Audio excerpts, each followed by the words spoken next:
I'm author and critic David Agranoff. I'm a horror and science fiction author, critic, and researcher. In this podcast, I wanted to provide in-depth interviews and panel discussions with everyone from New York Times bestselling authors to researchers, musicians, and anyone I find interesting. Welcome to Postcards from a Dying World.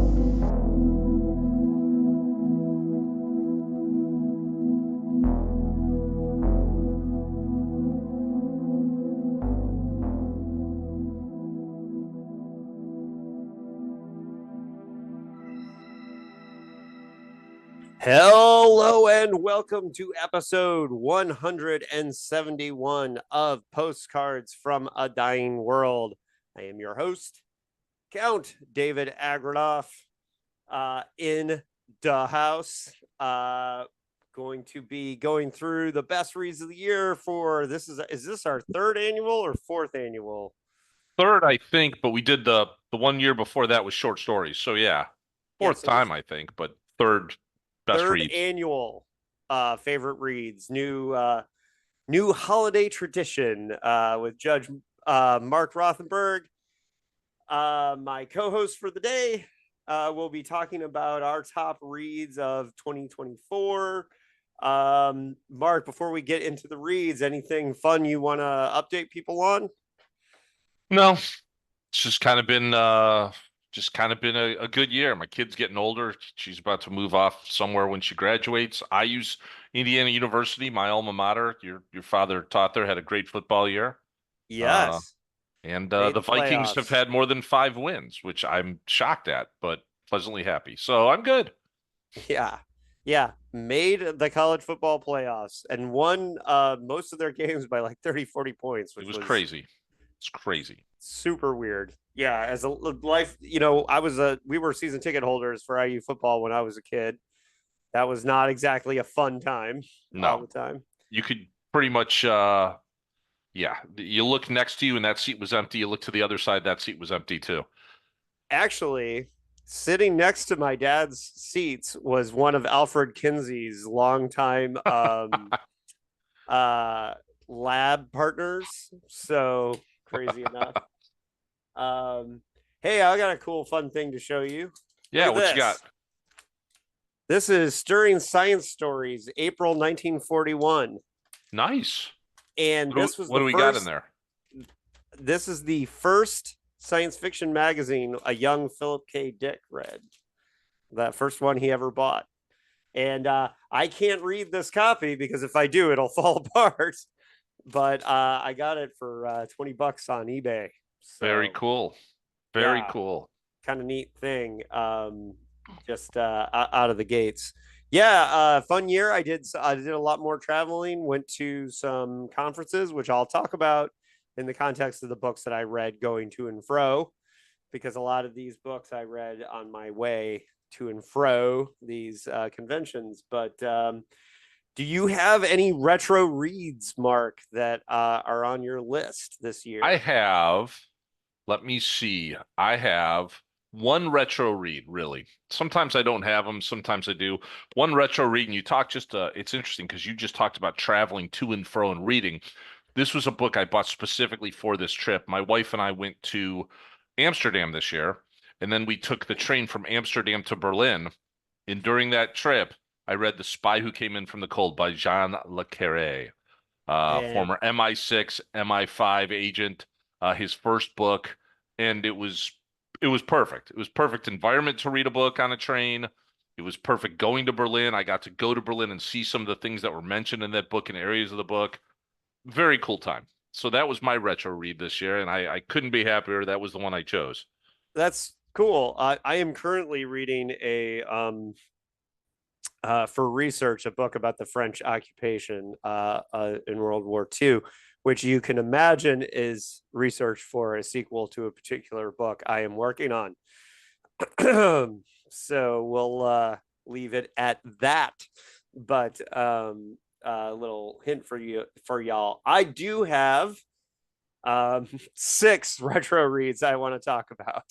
So I kind of tied at my 5 position because I couldn't break. Well, you'll see why I added a 6th retro read, because one of them is a book from 2022 and it just didn't quite fit into new releases, and it's not, it's sort of a retro read, but whatever. Anyways, we're so the first one I want to talk about is Flux by Ron Goulart.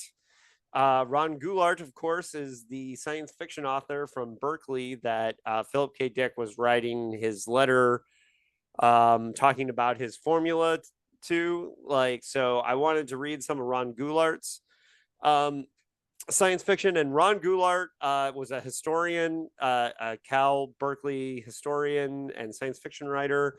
And his style of science fiction is new wave, gonzo humor sci-fi. Very funny, very sarcastic, very, very funny science fiction. And I read Flux on my flight to Colorado for the Philip K. Dick Film Festival. So it seemed like a apropos read for that. And Flux is about shape-shifting, shape-shifting spy service, and that they are investigating the suicide kids who are protesting colonialism on a far-off world. So there's a bunch of college students who are immolating themselves to protest colonialism. Hilarious. This is this. I think I read this a long time ago. It's a I think pretty I read it a while obscure. ago. It's pretty obscure. However, there are three. I found out this is the third in the series of the shape shifting spy novels, and This is Chameleon Core, right? Something like Chameleon that. Core. Yep, Yeah, I think I read. Yeah, I read one of these. And it's written. How long ago was it written? It was written a while ago, but it's got some. early 70s. It's got some casual. It's got some trigger warnings, I guess, if you were to say to the kids nowadays, or at least one of the whatever book I read by his was kind of. Yeah. Well, I just recently It's picked up whatever. this one, Death Cell, at Bart's Books in Ojai, and this one looks really funny and cool too. But I have a bunch of Ron Goulart. That was my first. Very cool.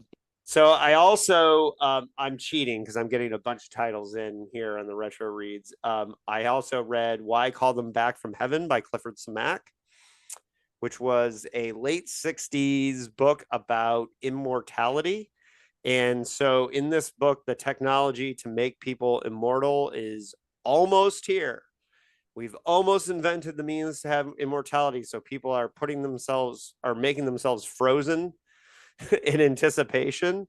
And it's about this period right before immortality happens. It's a very weird and cool philosophical science fiction book by the longtime Minneapolis newspaper man, Clifford D. Samack. You know, I've only read one book by him, and I that's my own fault. I only read the Way Station. The Way Um, Station is great. but I always meant to read more. I just never did. The one I would recommend is City. My favorite is City.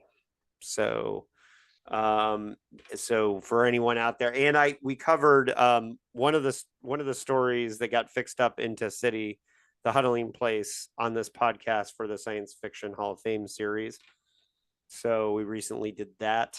And a big cheat is the next listing in my retro reads, because it's a trilogy, an unofficial trilogy. I made it a trilogy. I read the first two of the three on my way to Indiana to visit Mark and to see the sun go dark for the solar eclipse in Indiana and the book release party for People's Park. And that was A.E. Von, the Game Machine trilogy was unofficial that I call it. I turned it into an article for Amazing Stories, my 25th Century Five and Dime column. And this unofficial trilogy is A.E. Von Vogt's The World of Null A, Philip K. Dick's The Solar Lottery, and Barry Malzberg's The Gamesman. And we just lost Barry in the last week. We can talk about that if you want to, but the thing about these three books is that PKD felt he was ripping off A.E. Von Vogt's World of Null A, and Barry thought he was ripping off Solar Lottery. So I thought to read them as a trilogy back to back would be interesting, and it was really interesting to see how three generations of science fiction writers kind of dealt with this games machine theory. Did you like Von Vogt's writing? I respect Von Vogt's writing for its time. Okay. Yeah, I've only read one. Again, this is another one. This one I've only read one book, but unlike Samak, I just didn't like the. I read Slan because everyone was like, "Oh, read Slan," you know. It yeah, wasn't for me. I didn't like his writing, and maybe it was just because of that generation he wrote in. I'm not saying the content was bad. I just didn't like the style of his writing, really. yeah. So I was just curious. It's very 40s style, and so I can say that the first time I've read World of Null twice now, and the first time I read it, I didn't enjoy it as much. I couldn't get into the 40s ish of it.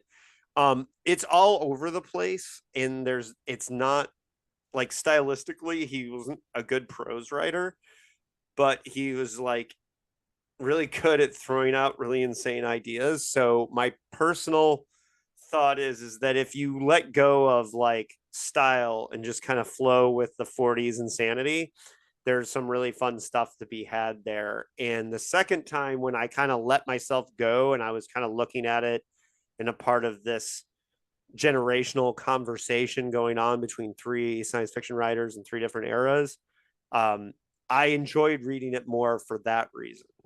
Um, but World of Null is fascinating as um, an archetype of 40 science fiction that inspired a whole. I think there's a lot of seeds of, especially for dickheads, um, like World of Null is a very transformational book as far as you can see a lot of seeds for what becomes Philip K. Dick reading World of Null.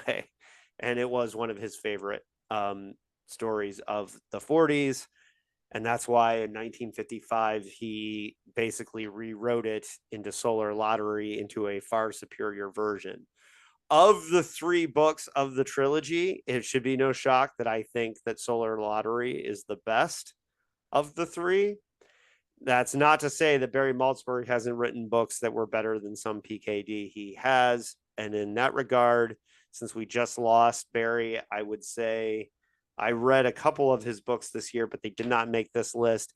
I would say Galaxies is a meta narrative that is really fantastic science fiction. And if people are looking, because we just lost Barry Malzberg, if they're wanting to like pay tribute and read some of his work, recent reissues from my co-host at Dickheads, his publishing company AOP, did reissues of Galaxies and Beyond Apollo and other titles of Barry's, but those are ones that I think people should start with. And yeah, so if you're going to read Maltzberg, I think that's a good reaction. I was shocked that the Nation, by the way, had an obituary for Maltzberg, and I was very pleased.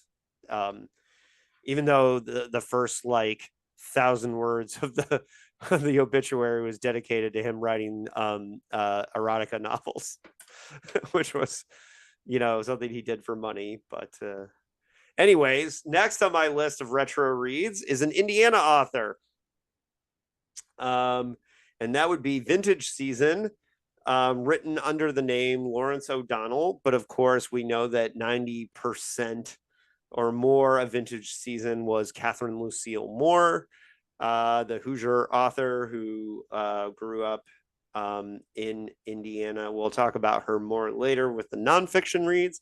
But this is it looks like if you're reading it and you start it, it looks like it's a haunted house novel, but it's actually a time travel novel. And it's one that PKD kind of rewrote in the 50s. He kind of got his story Breakfast at Twilight is kind of a retelling of Vintage Season. Vintage Season is considered one of the all-time classics of 1940s science fiction. For a reason, it's one of the best time travel stories ever. It was adapted into a movie in the 90s. I have not seen the movie yet, Um, and it's on my list of things to do, but it's a fantastic novella, and I highly recommend everyone read Vintage Season by Catherine Lucille Moore.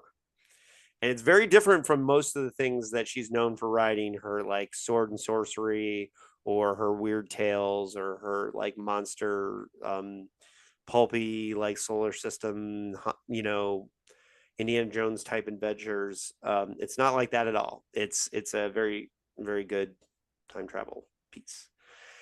And then, which easily could have been one of the best reads that I read this year, and this is the one from 2022, which didn't quite fit into the new releases, and it feels weird to say it's a retro read. And this would be another Hoosier author, back to back Hoosier authors, and this would be Boris Says the Words by Kyle Winkler.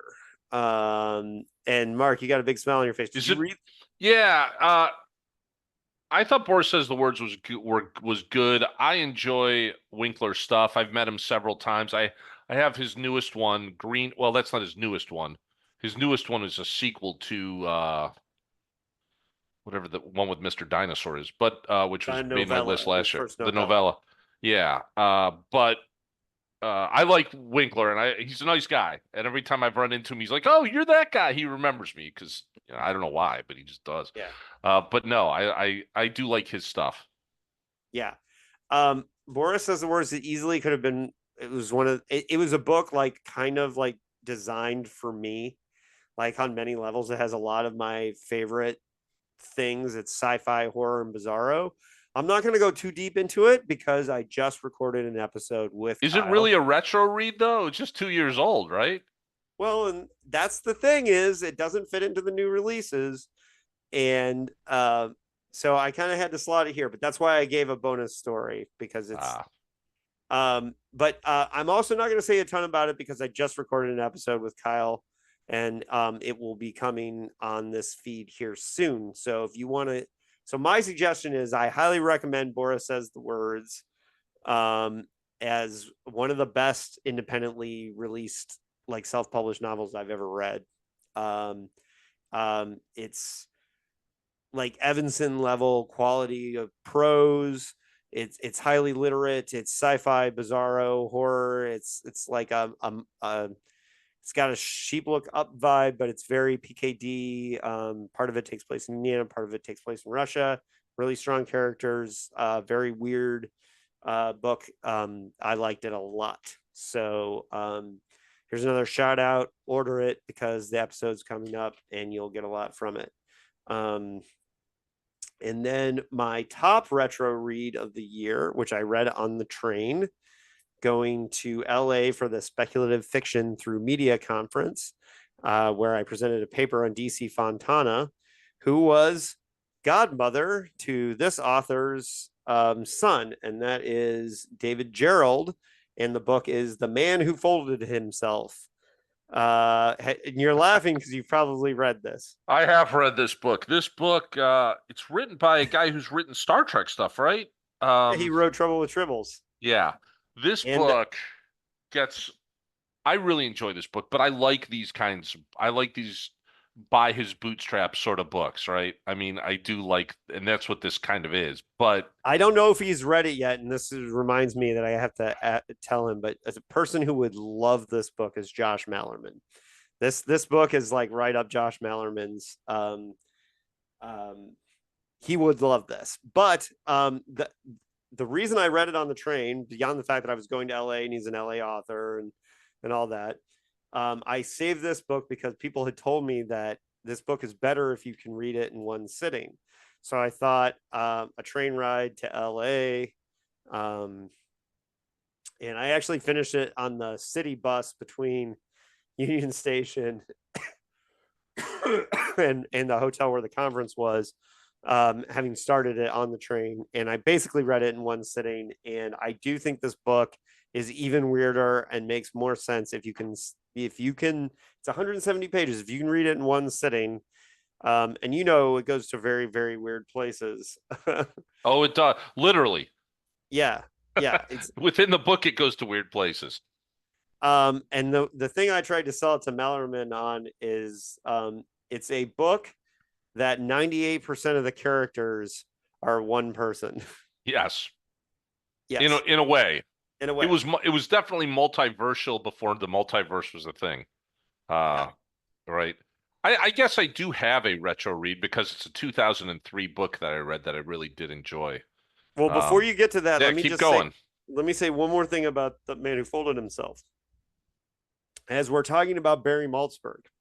Now, Barry like tried to downplay his role in this when I talked to him, but according to David Gerald, the man who folded himself was basically dead in the water when Barry Maltzberg pulled it off a slush pile and convinced the editors who first published it that it was a masterpiece.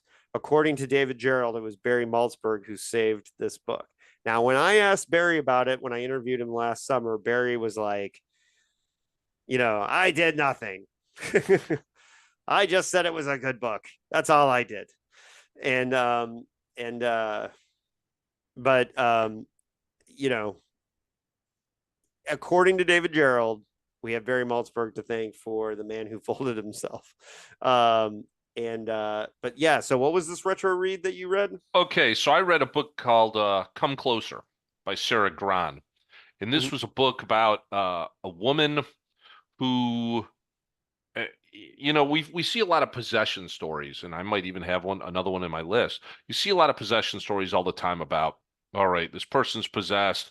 How are they going to get help? What's going to happen? This was a really short novella, but it was probably one of the most realistic. What if you are possessed? What would happen? Well, you'd have a lot of blackouts, and you wouldn't know what the person possessing you was doing.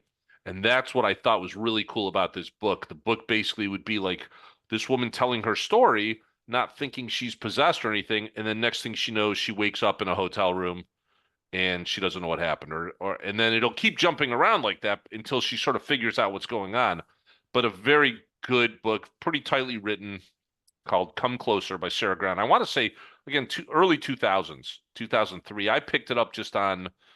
I had nothing to do and I had my e-reader and I just like, yeah, let's just read this. So definitely, I thought that was a good one. Sarah Gran's "Come Closer," really short book. Okay. Are we ready for nonfiction? Yeah, I'm ready for nonfiction. What do you have? Do you have any nonfiction here? I do have some nonfiction. I All only right. have two nonfiction books this year. I read a Okay. lot of books, Dave, and I think I texted you this. I read a lot of books this year, 100 or so books, and most of them sadly were mediocre. I Okay. just that's just what happens sometimes, right? Give me your first nonfiction and I'll But do here's mine. my first nonfiction book. Surely You Can't Be Serious, which is the oral history of the movie Airplane, Oh, I which have heard that that is a very was good book. freaking fantastic because it's by Abrams, Zucker, and Abrams. They're interviewed. Everyone else is interviewed who's been in that movie. Kareem Abdul-Jabbar was interviewed. I mean, it was really really good. I thought I knew a lot about the movie Airplane and the movie that they basically took to make Airplane. But I learned a lot, and it was really pretty hilarious. I mean, they had no idea what they were doing when they made that movie. They literally had no clue. And it was really eye-opening. And they were like, let's just do this. Let's just do this. And no one had, that's why it was so revolutionary. No one had ever done it. They stayed away from politics. They stayed away from all of that. It was a lot of, to use their words, dick and fart jokes. And it was funny. And that's the way it was, right? I mean, Airplane's a classic. But it was really cool. You know me, I love film. Uh, and it was really interesting to get their perspective on this incredible movie that I had always loved since I was a kid in certain aspects of it. And they picked out certain actors for certain reasons because they were deadpan actors, right? That's why Leslie Nielsen's in there. That's why Robert Stack's in there. And they're like, and it's funny. There was a conversation between those serious actors going, "Do we really want to be doing this? I mean, I don't think this is." Most of them didn't think it was funny at all. They were like, Right. "This is why are we doing this?" But yeah, and it turned into something great. So I would check it out. I thought it was interesting, a quick read. Surely You Can't Be Serious. Okay. My first nonfiction read of the year for my list. I mean, I read a lot. In fact, I've been doing some research for an upcoming book too. Um, so if anyone's following my Goodreads, they can probably get an indication of what I'm working on. Um, But of course, I read a whole bunch of um, nonfiction books about science fiction, including Philip K. Dick essays of Here and Now, edited by one of the Third Variety, one of the Davids, David Sandiner, who's a professor at Cal State Fullerton, and who I'll be meeting with soon to start planning PKD Fest 2026 with. And this book is a collection of PKD Fest, of the papers presented at PKD Fest in, I believe, either 2012 or 2016. And it was the book I read. I read this and Flux by Ron Goulart on my flight to Colorado for Philip K. Dick Fest, and then finished it on the flight back from Philip K. Dick Fest. And Philip K. Dick Fest, by the way, you know you're hanging out with serious Philip K. Dick nerds when you go to his mother's childhood home and just stand outside it like a weirdo, which, you know, we did. And so we went to the house that his mom was living in 1916. And that was just weird. But anyways, this book, The Essays Here and Now, is a collection. It has a transcript of a Q&A with Jonathan Lethem from the conference. It has all the papers that were given at the conference, and there's some really, really good essays in there. And it also gave me some ideas for what I wanted to do with the next PKD Fest, since I read it on the way back. So I was very kind of energized reading that one. And your next nonfiction read, Mark? My next nonfiction read, I need to tell you that I would have read this in paperback or I would have read it in book form, but I also listen to books as you do sometimes. And when I saw that this book was written by the author and came out in an audio version by the author, I just had to get that version of it. And I'm happy I did. Let me Like I said, guess. Werner Herzog? yup, Yep, absolutely. I felt the same way. Yeah, I I listened didn't to end up that and I listening to it. thought it was freaking fantastic. I was like, yeah, why would I not listen to this? So I it didn't is end up Werner listening Herzog. to it, but I thought about it. So Yeah, every man for himself in God Against All. And again, I'm not saying the book wouldn't have been good anyway, but it literally upped it like by 3 or 4. It just made the rating even better because he is Werner Herzog. I mean, one of yeah, the greatest narrators slash audit, in my opinion. You know, he's just great in Star Wars, great in whatever. I mean, yeah. Mandalorian, whatever. But that was it, Werner Herzog, and it was interesting. I learned a lot. I learned about everything about from ski jumping to how he sort of marched all the way around Germany when he was younger. You know, he hiked all the way around the borders of Germany and learned about his family, and it was just an interesting thing. Interesting thing. And he just kind of goes off on these tangents, but listening to Werner Herzog, yeah, it was pleasurable to listen to. So absolutely. It's worth a Um, listen. Without a doubt, worth a listen. by the way, I did listen to The Lesser Dead based on your suggestion. This it didn't make any of my list, but it was a fantastic audiobook. Um, yeah, and Well, and as an audiobook, it was great. So and we uh, will talk about that a little bit later, I think, because I have to talk about it a little bit later, sort of in a related way. So okay, I'm guessing more Christopher Buehlman. it is based on Okay, what he recommended. I listened to actually. I texted the guy and I was like, "Hey, where do you think I go next?" And he told me, and he wasn't wrong. So okay. So my next nonfiction read is Colonialism and the Emergence of Science Fiction by John Ryder. This is a book about 19th century, like end of the 19th century science fiction and colonialism. Um, I probably would not have bought this if I didn't think it was about colonialism and pulp era science fiction, because that's what I thought it was about. And accidentally this year, I read two nonfiction books about 19th century science fiction. So I'm good now. I'm good now. I don't need to read anything more about, because I also read Bruce Franklin's book about Future Imperfect. When he passed away, I decided to read his book on 19th century science fiction. And this one, I'm very glad I did read it because it taught me a lot about 19th century science fiction that I did not know, including that there was a whole future war subgenre that was popular coming out of War of the Worlds in England. That a lot of these did not become classics like War of the Worlds, but there was a whole bunch of them, including one called The Conquest of Hawaii, which is very interesting knowing where the future went from there.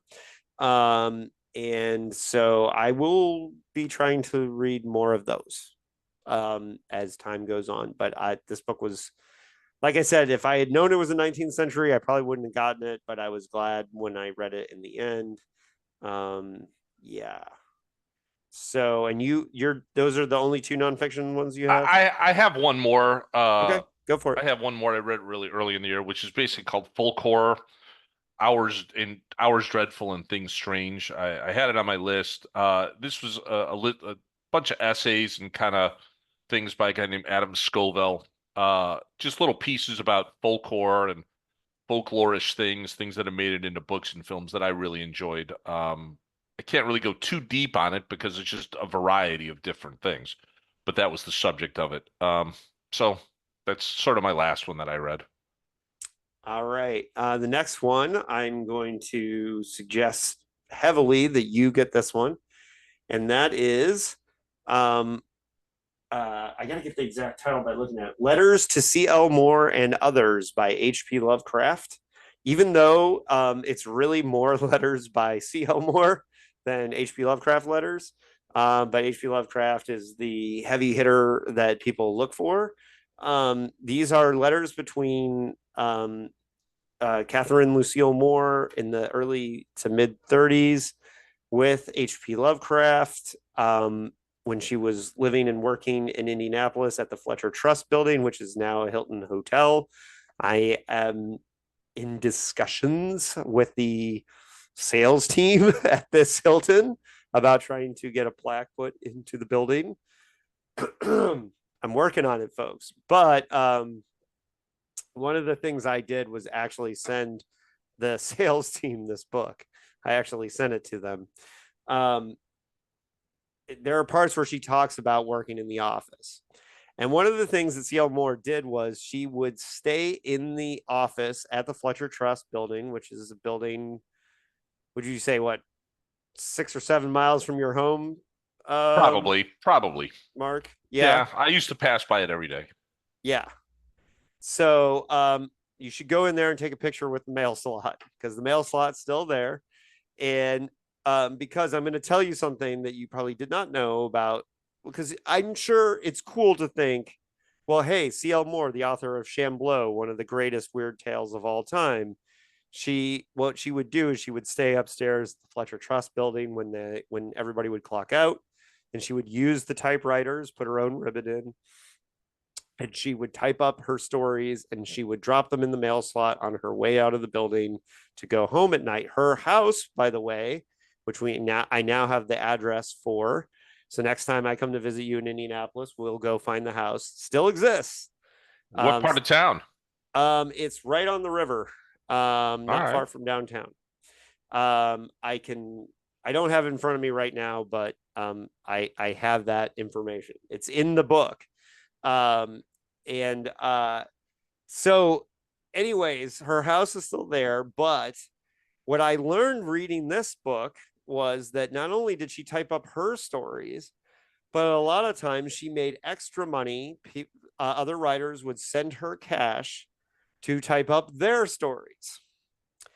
And one of the stories that she typed up for Howie was The Call of Cthulhu, for example, was a story. So in some of these letters, you'd have her giving feedback saying, like, hey, I read this story, because he would send handwritten versions to Catherine Lucille Moore, and she would type them up for him. And she would be the one that would send them to Weird Tales.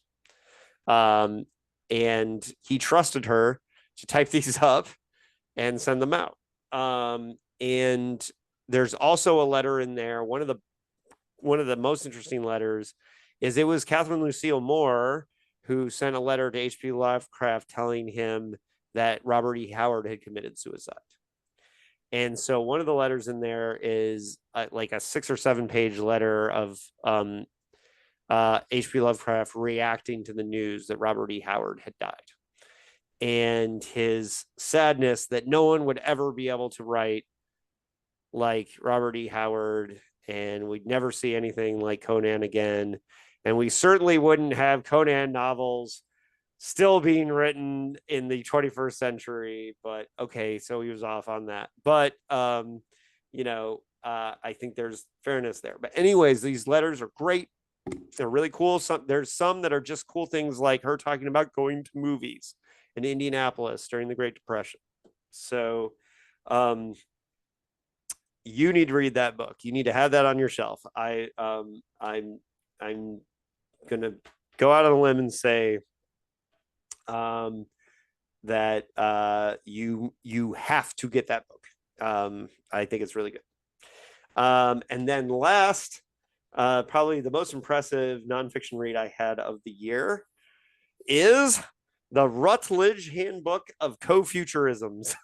This is a 600-page academic textbook that costs $250, but because I'm friends with a lot of the editors online, one of them offered me a free copy because I'm certainly not spending $250. But there's going to be an open source online version that you can get soon, and this is an amazing textbook about indigenous and First Nation and other non-American cultural science fiction. So there's a whole section on Chinese science fiction,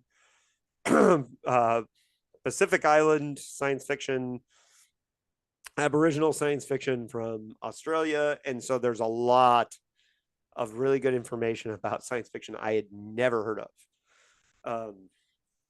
African science fiction. It's a really, really, really cool book. And my reading list, when I spent like 2 months reading this because it's 600 pages, but you could know if you were following my Goodreads page by how many books I added to want to read, you'd know I had that book open because I just sat there with my phone adding. I have probably 150 books that I added to my want to read because of the Rutledge Handbook of Co-Futurisms. I have read 2 so far that I wanted to read because of it. So I'm just getting started. Okay, so let's do an honorable mention a piece at a time. All right. So what's your first honorable mention? My first honorable mention is The Queen by Nick Cutter. I don't know if Oh you've man, ever I want read to Nick read Cutter this. stuff. Yeah. It's not as good as The Troop, in my opinion. It is good, a little slow building up, but basically it's about a girl and her best friend, and her best friend goes missing, and there's some technology tricks he plays in it. A lot of it's done through text at times.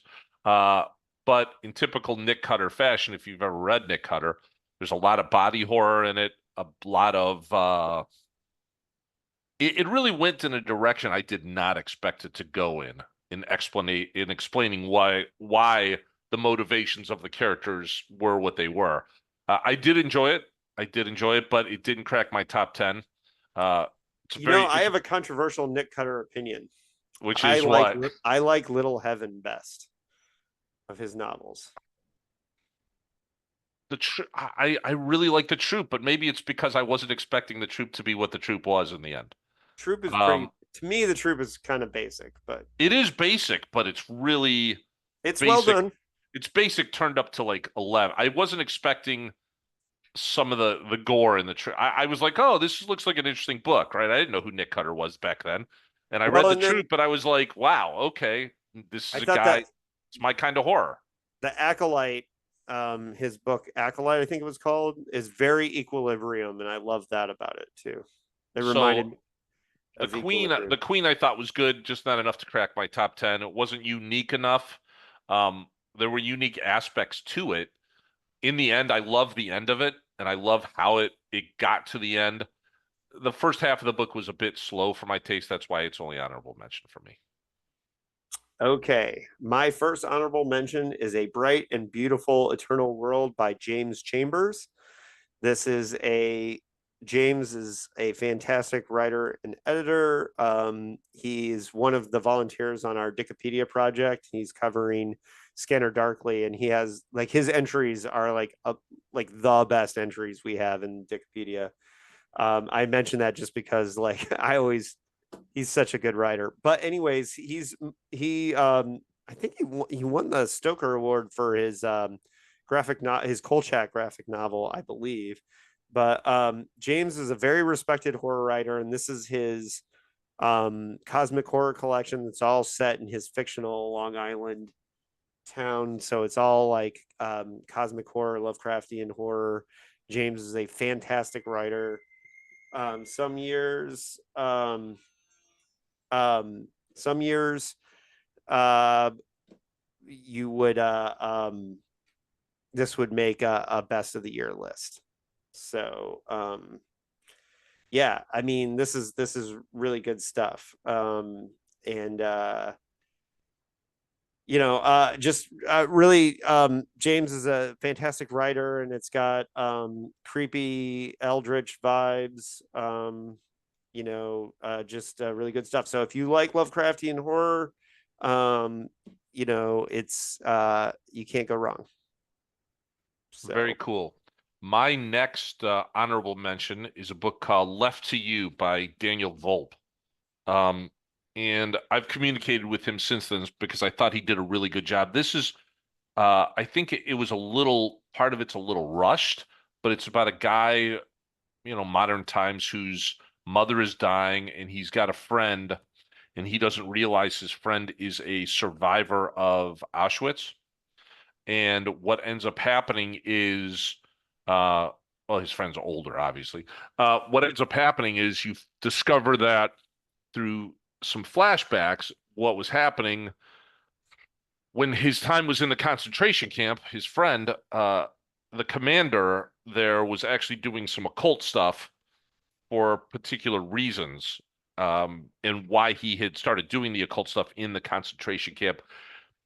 Without getting too into it, it is a very good book. I did, like I said, communicate with the author because I said the way he had written the experiences in the concentration camp were some of the most, I can't say realistic because I wasn't there, but they were definitely some of the most, having visited, very historical places, including the Holocaust Museum, and seeing that.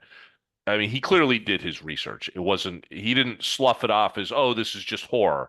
He sloughed off he dug into the emotional aspect, the emotional horror that this character would have experienced. And that was actually my favorite part of the novel. The rest of the novel that took place in modern times, it was interesting enough that he has written not really a sequel, but kind of a prequel that takes place in the gap between those two times, between the Holocaust and the modern time where this takes place.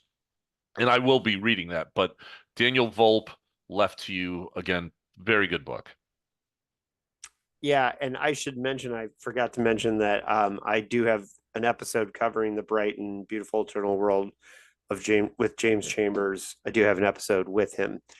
And a reminder that if either one of us has a book higher on our list, we will discuss it when it's at the higher position. So, because this one, I don't know, this next one might be on your list. I don't know. But my next one is Fever House by Keith Rawson. Um, Yes, it is higher on my list, okay, so we'll come back to that but one. for a particular reason. It probably would be in the position that you have it, except for something that we'll talk about. Okay, I think, well, I don't know. So my next one then is Star Trek Picard Firewall by David Mack. It's a Star Trek novel made my honorable mentions. I also did an interview with David Mack about this particular Star Trek novel. When Seven of Nine entered Star Trek Picard, and we found out that she had been something called a Fenris Ranger, and that she was been this kind of like outlaw, like um like old west like law person, like kind of renegade law person. I immediately had the thought, holy shit, I would love to tell those stories. I would love to write a TV show about that or write a novel about that. And another David had that exact same thought, except for David Mack was in the position where he could actually call his agent and say, get me a meeting with Paramount so I can pitch my novel about Set of Nine becoming a Fenris Ranger. So this kind of fills the time between Voyager returning from the Delta Quadrant and Seven of Nine becoming a Ranger. And it is a great kind of outlaw Star Trek science fiction adventure. It takes places in the fringes of the Star Trek world. It did many of the things that I thought needed to be done with this story. So I was very excited not only to read it, but to talk to David Mack about it. And I told him I seethed with jealousy as soon as they announced that he was writing this. Um, and also kudos to David Mack for getting the word mosh and mosh pit into Star Trek, and that it was in a mosh pit where Seven of Nine had her first time kissing a woman, which was haters can just deal with it. But yeah, he got mosh pit into Star Trek. So yeah, Picard Firewall by David Mack. This is not the first Picard tie-in to make my best reads of the year, because Uma McCormick's prequel to Star Trek Picard was also fantastic. So, and really great Star Trek politics, if you like Star Trek politics. Your next honorable mention, Mark. This is, I think, my last honorable mention. Maybe. I don't know. How many have I done here so far? One, two, I don't know. This one Your is The third. Nest. This is my third. Maybe it's not my last one then. I don't know how many we were doing. I have a million of them, but I'm gonna try to pare I it have down. 6 today. Wow. Okay. Well, maybe I'll add a couple. The Nest by Kenneth Opel. Uh, I don't know why I picked this one up. I just saw it. It's a young adult book, and I don't read a lot of YA books, but it was an interesting premise, and I was really impressed with this book. And it's about a kid in the summer, and he's excited, except he's got a newborn brother who's sick, who's got some sort of congenital disease, just a baby, and his parents are all very worried about it. And then he starts thinking and starts obsessing about this wasp's nest that is in. It's odd that I read two books, sort of, The Queen and this, about insects, sort of, that is growing outside of his house. And at night he starts dreaming that he's starting to talk to the queen of the wasps. And not only is he talking to her, he's visiting her inside of the nest. And she explains that, hey, you know what? They can help her brother, help his brother, and can cure his brother. And he thinks that's a great idea until they explain that, yeah, well, what's going to happen is we're going to come in and sting your brother and he's going to die. And then we're going to replace your brother with a baby that we're growing inside the nest. I thought it was a great book. I really thought it was a great book. I don't know why. It was just written well, and it was a weird enough book that if I were a kid, I was probably, 14, 13 or 14 or 15, whatever, and I read this book, I go, wow, okay, weird fiction is something I can enjoy. And it was written for that grade level. So I would, if you've got kids or kids who are, sixth, seventh grade, I would highly recommend The Nest by Kenneth Opel. Okay. Well, this next one is another guest I had on the podcast. Actually, many of these are.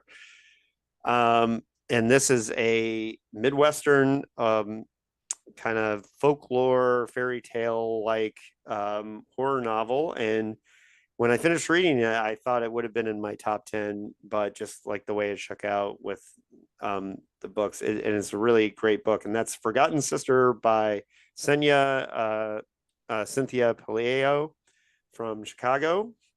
I'm very excited about her next one, Vanishing Daughters, which she says is influenced by Philip K. Dick, and you can hear her talk about that on my on in my interview. But this one is it involves Chicago history, geography, um, haunted houses, that kind of what is reality thing kind of going on. I really loved Forgotten Sister. Is it Forgotten Sisters or Forgotten Sister? I don't remember exactly. I have it down as Forgotten Sister, um, which it's funny because the title gives away a lot, but I forgot all about it while I was reading it. And it's very good. It's a great execution. Senya is a great writer, and I really enjoyed it. So, yeah, your next honorable mention. My next honorable mention would have made my top 10, except for the fact I have a policy of not putting two authors, two different books by the same author, although I kind of cheated a little bit on this list, in the same top 10. And it's The Necromancer's House by Christopher Buehlman. So I have another Christopher Buehlman book in my top 10. I'll just tell you that. This book was a lot of fun. Basically, it's about a guy who's a wizard in modern times, Did and you he's listen got to it or did you read it? no, I read this one. I read this one. Although I did listen to the other one because I read this one. Uh and it was and he's got an apprentice and he does something accidentally which pisses someone off. And that someone might be a Russian wizard, or maybe a witch, or maybe the Baba Yaga, who comes after him in a variety of ways. And it's called the Necromancer's House because he's fortified his house in a way to defend against other magicians. And it was really just kind of a gonzo, crazy ass book, but so much fun. I mean, the more I read by Buellman, the more the more I enjoy his writing. Um, so I would recommend the Necromancer's House. That is my one of the last honorable mentions I have, if not the last one that I would say just comes to mind. So All check it right, out. I'll go a little more lightning round with the last couple ones. But the next one I have is Bury Your Gaze by Chuck Tingle.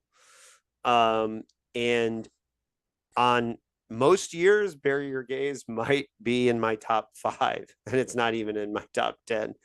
Um, Bury Your Gaze is an example of a book that, quality wise, it's probably better than a lot of the books that are on my favorites list, but the list is favorites, not best.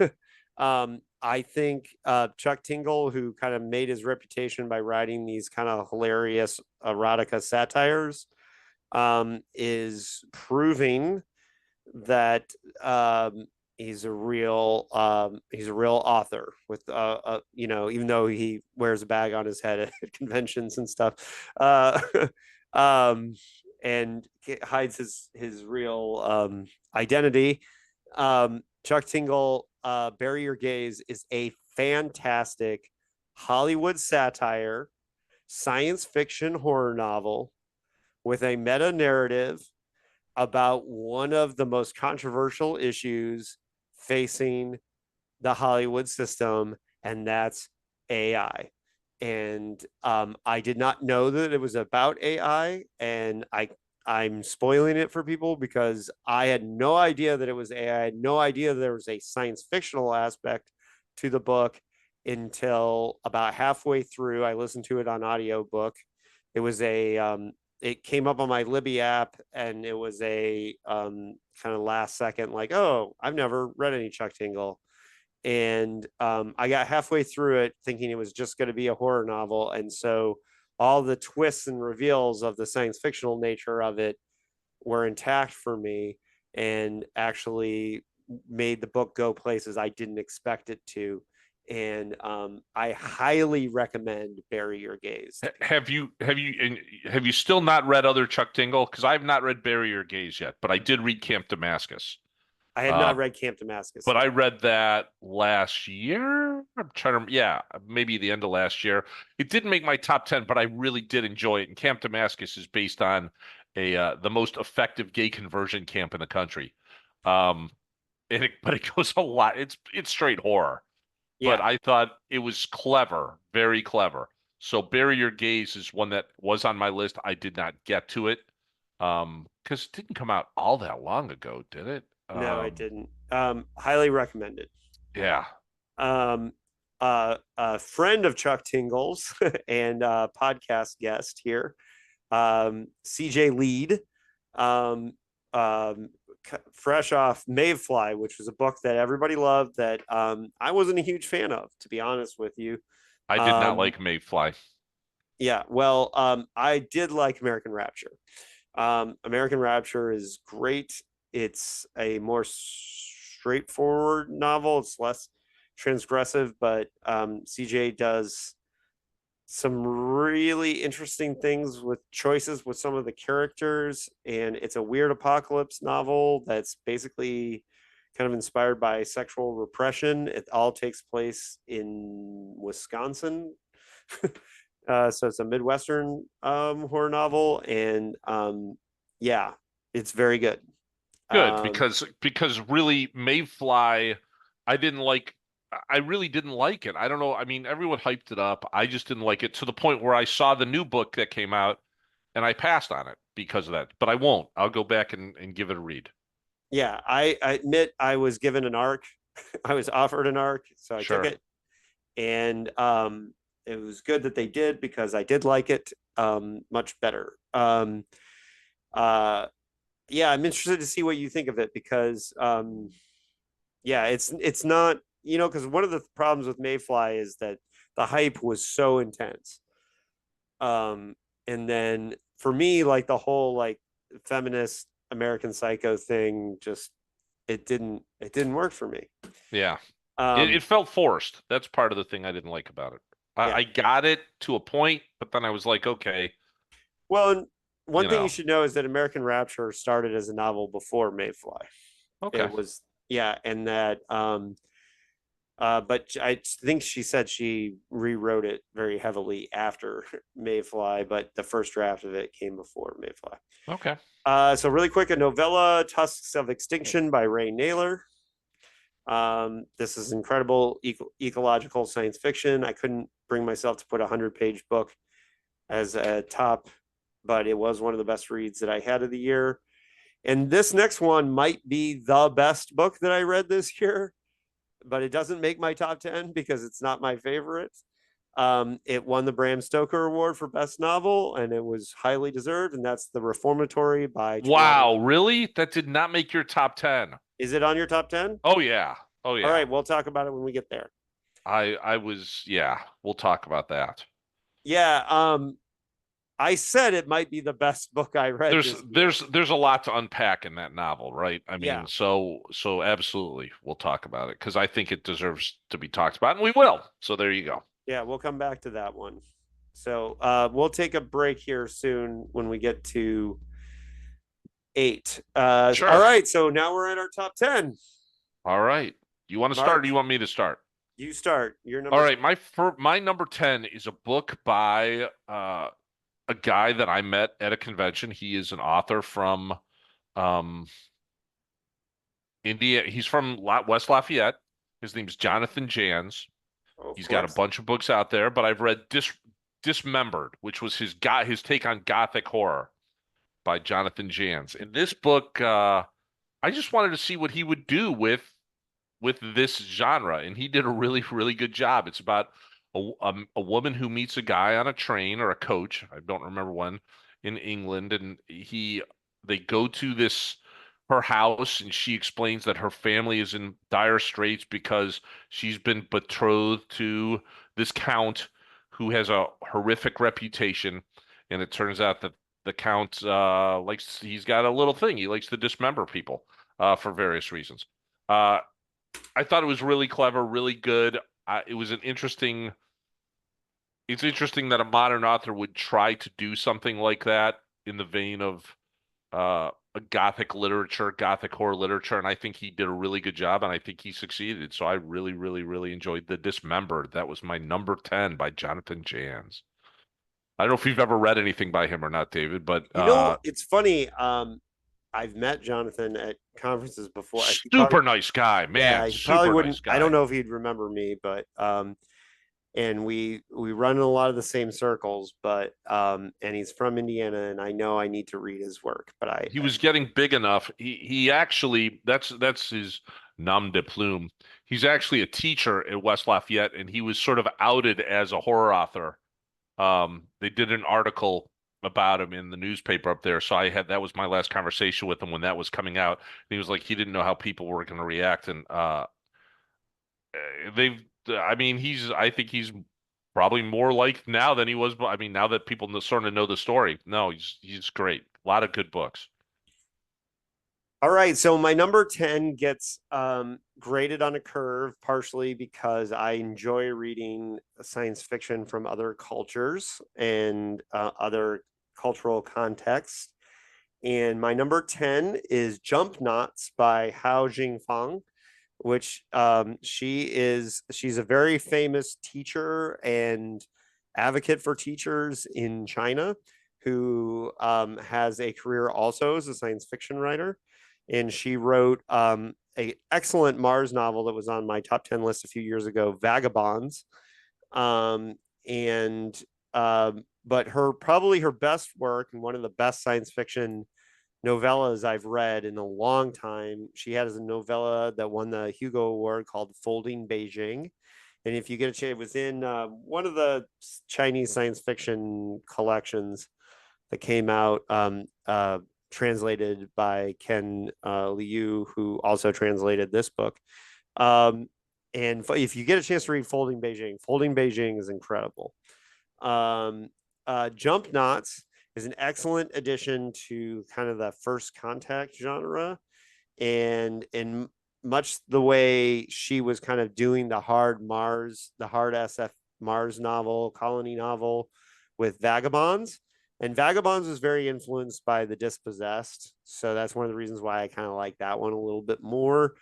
But this is a science fiction novel. And one of the reasons why this science fiction novel stood out to me is it cannot be like the three body problem. They kind of westernized it and turned it into a Netflix show. You Yeah, cannot. which I still haven't seen. I did see have you seen, is it on Amazon, the original Chinese version of it? It's like It's 30 on P. I episodes think the long. original Chinese What version's on yeah, Peacock. it's like 30 hours long.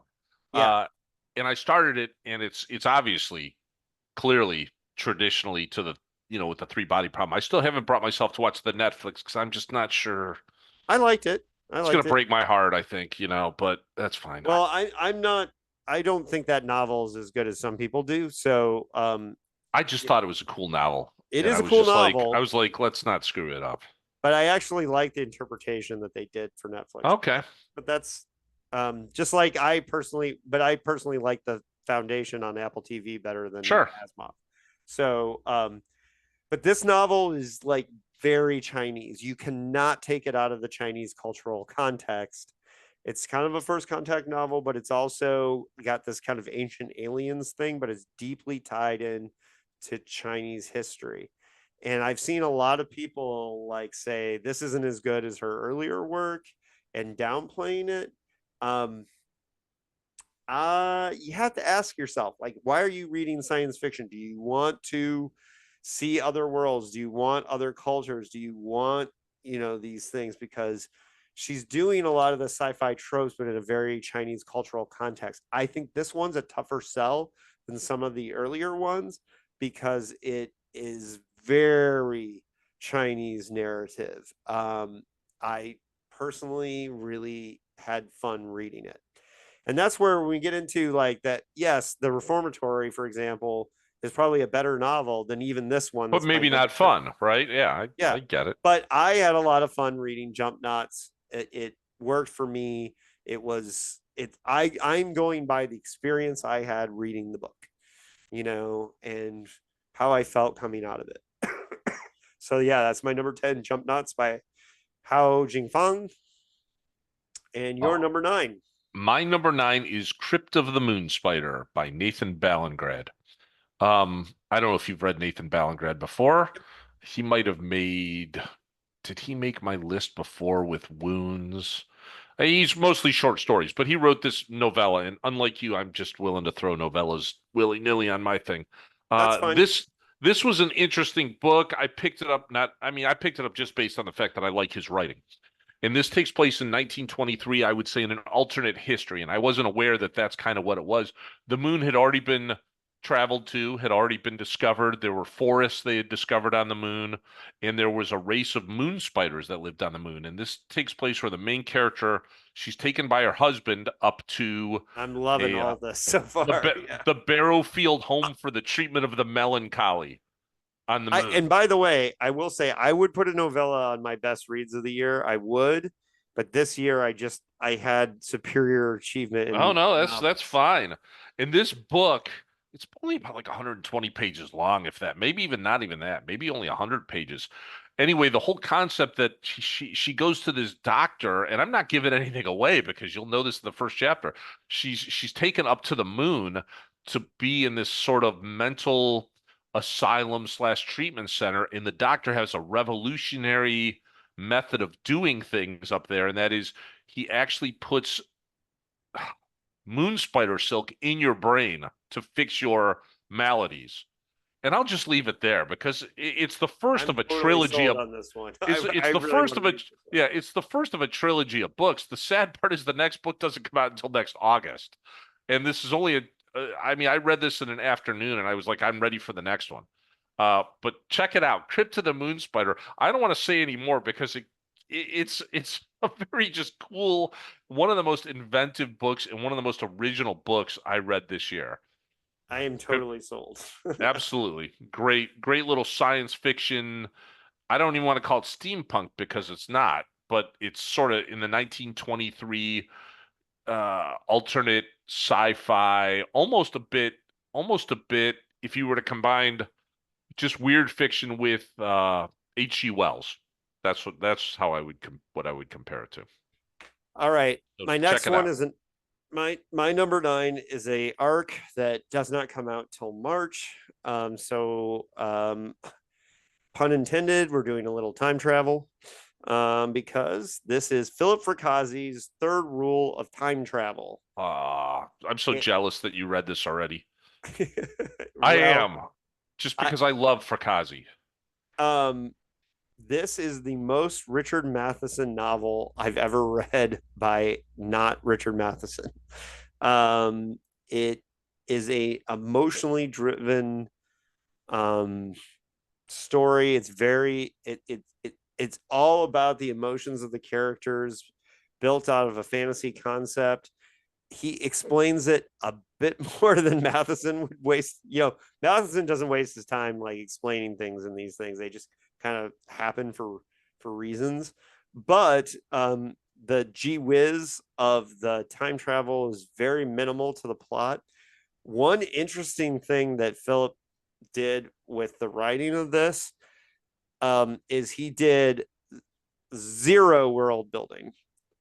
We know this is the future. We know this takes place sometime in the future, but he finds ways to never describe cars, to never describe the outside world, to just keep everything very focused on the characters.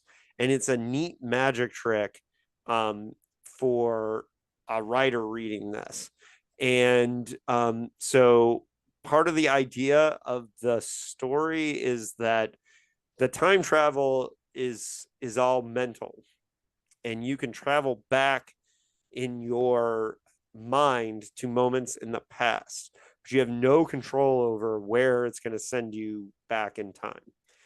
And can you affect things? Can you not affect things? What happens? um, you're not supposed to affect things, but obviously problems happen. um, this is I'm not going to say it's for, well, personally, I think it's Frakazi's best written novel. It's not my favorite. Um, What's your favorite of his? Probably still Boys in the Valley. Boys in the Valley. I mean, Yeah, is just solid. That was on my. It was up there last year, right, for me. yeah, So it was on my list last year. So this is 2 years in a row. Philip Frakazi's made my top 10. He's a writer's writer. He never cheats. He does all kinds of really interesting things. I think the neatest magic trick he pulled in this book was the zero world building. It's so fine tuned when you're reading it. If you're looking for those things, like as a person who does actually enjoy world building, if you had told me on the outset, like he's not even going to bother with world building, it would have pissed me off. Like I would have been like, that's a bad choice. But then when I saw the execution of it and how he did it, it's one of the things that made me really enjoy the book. I read it on my flight back from BizarroCon in Astoria, Oregon. So I started reading it in my hotel room in Astoria, and so I had a very delightful experience reading it on the flight back from Portland. And one of the other books is the book I read on the way there. So yeah, it's a really neat book. Do you have any questions about the third rule of time travel? Since Not yet, because I'm just excited to read it. Everything I've read by the guy has been fantastic. if I could So push the book through Zoom to your hands, I gladly would. I know you would, but he I does tore he up my arc of it. I usually take for very good care of for books. for Kazi's books. You know, look, I like free books as much as anyone, but he's one of those authors that I'm buying his book. That's just how it is, right? Yeah, He's it's great. It's yeah, great. very good author. And all right, we took a break. We're back. Mark, you're number 8. My number 8 was by an author who was on my list last year, and you were like, I've never heard of that author. So I went back to his second book. The first book was Slewfoot that I read last year. This book, and the author's name is Brahm, and he's a visual artist, but he's also a writer. This book was called Evil in Me. And this book was about a girl who has had a little bit of problems. She's from, I want to, somewhere in the South. Had a little bit of problems. She's been on probation for some minor stuff. Has problems with her family. But one thing she does is she takes care of this elderly Jewish man. And one day she's in his house and she finds a box that says "Do not open," and she opens it, and a ring, basically, she puts a ring on her finger. And it's easy enough to say this is a cursed object sort of thing, except it's not, because the ring is a connection to a old biblical goddess named Sheelbeth, and it goes in some weird place. This book is a lot of fun. It goes in some weird places. She's determined to get this ring off her finger because it also binds a shade to her at the time, and it's just really well written. It's kind of a road trip tale, but at the same time it deals with music because she's really into punk music, and it takes place in the early 80s. So again, Evil in Me by Brahm, a totally different thing than Slewfoot was, because that was more of a taking place in Puritan times. This takes place modern time, well, the 1980s at least. Uh, Good book, good book. A lot of musical references. The music is actually a conduit to get rid of the curse that's sort of on her, and whether or not it's a curse or not is even more interesting because turns out at the same time this is all happening, she's being stalked by a serial killer who just happens to see her one day and goes, "Hey, that's the person I want to kill next." So it's whether or not she's going to use the evil that has sort of taken root in her to avoid being killed by this serial killer. Very good book, very interesting book. Good way of sort of twisting two different stories into one. Um, I enjoyed it thoroughly. The Evil in Me by Brom, Brom.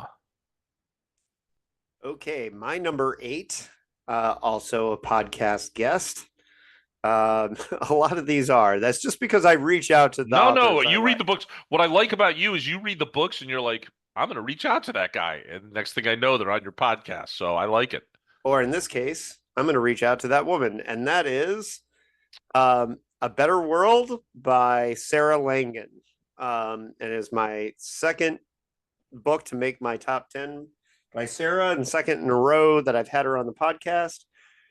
Better World will be marketed. I don't know how it's going to be marketed. It's marketed as a thriller or a satire or a social commentary. one thing you never see on the cover, and this is something the author is not afraid of, is the word science fiction, because Better World is a science fiction novel. But much like Philip K. Dick's Time Out of Joint, which was very clearly science fiction in 1957 when it came out, or 58 or whatever, um, it was not marketed as science fiction. And A Better World is not really like thrown around as science fiction, but it takes place in the latter part of this century. And it's after something called the Great Unwinding. And there are these corporate towns that are like kind of these havens of survival in this kind of dystopic future. And this is very much a, Sarah, obviously, you can tell from the last two books that she's writing about the suburbs, that she's living in the suburbs, and that she's doing commentary about the suburbs. And This book, I had already put it on hold at the library when I ran into Sarah at StokerCon. And then we had a conversation about Philip K. Dick's influence on this particular book. And So between the time that I put it on hold and when I got it, I had a really cool conversation with Sarah about it. And that kind of affected my reading of it in a good way. And It's a fantastic novel, great social satire. And there was a recent Hollywood movie called Don't Worry, Darling, the Olivia Wilde movie, that I felt like Better World was a better version of that story.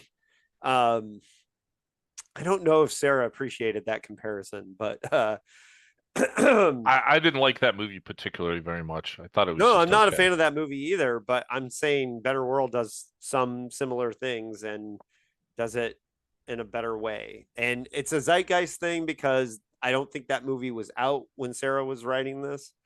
So yeah, Better World by Sarah Langan. Great, So great, great stuff. So I really liked Good Neighbors.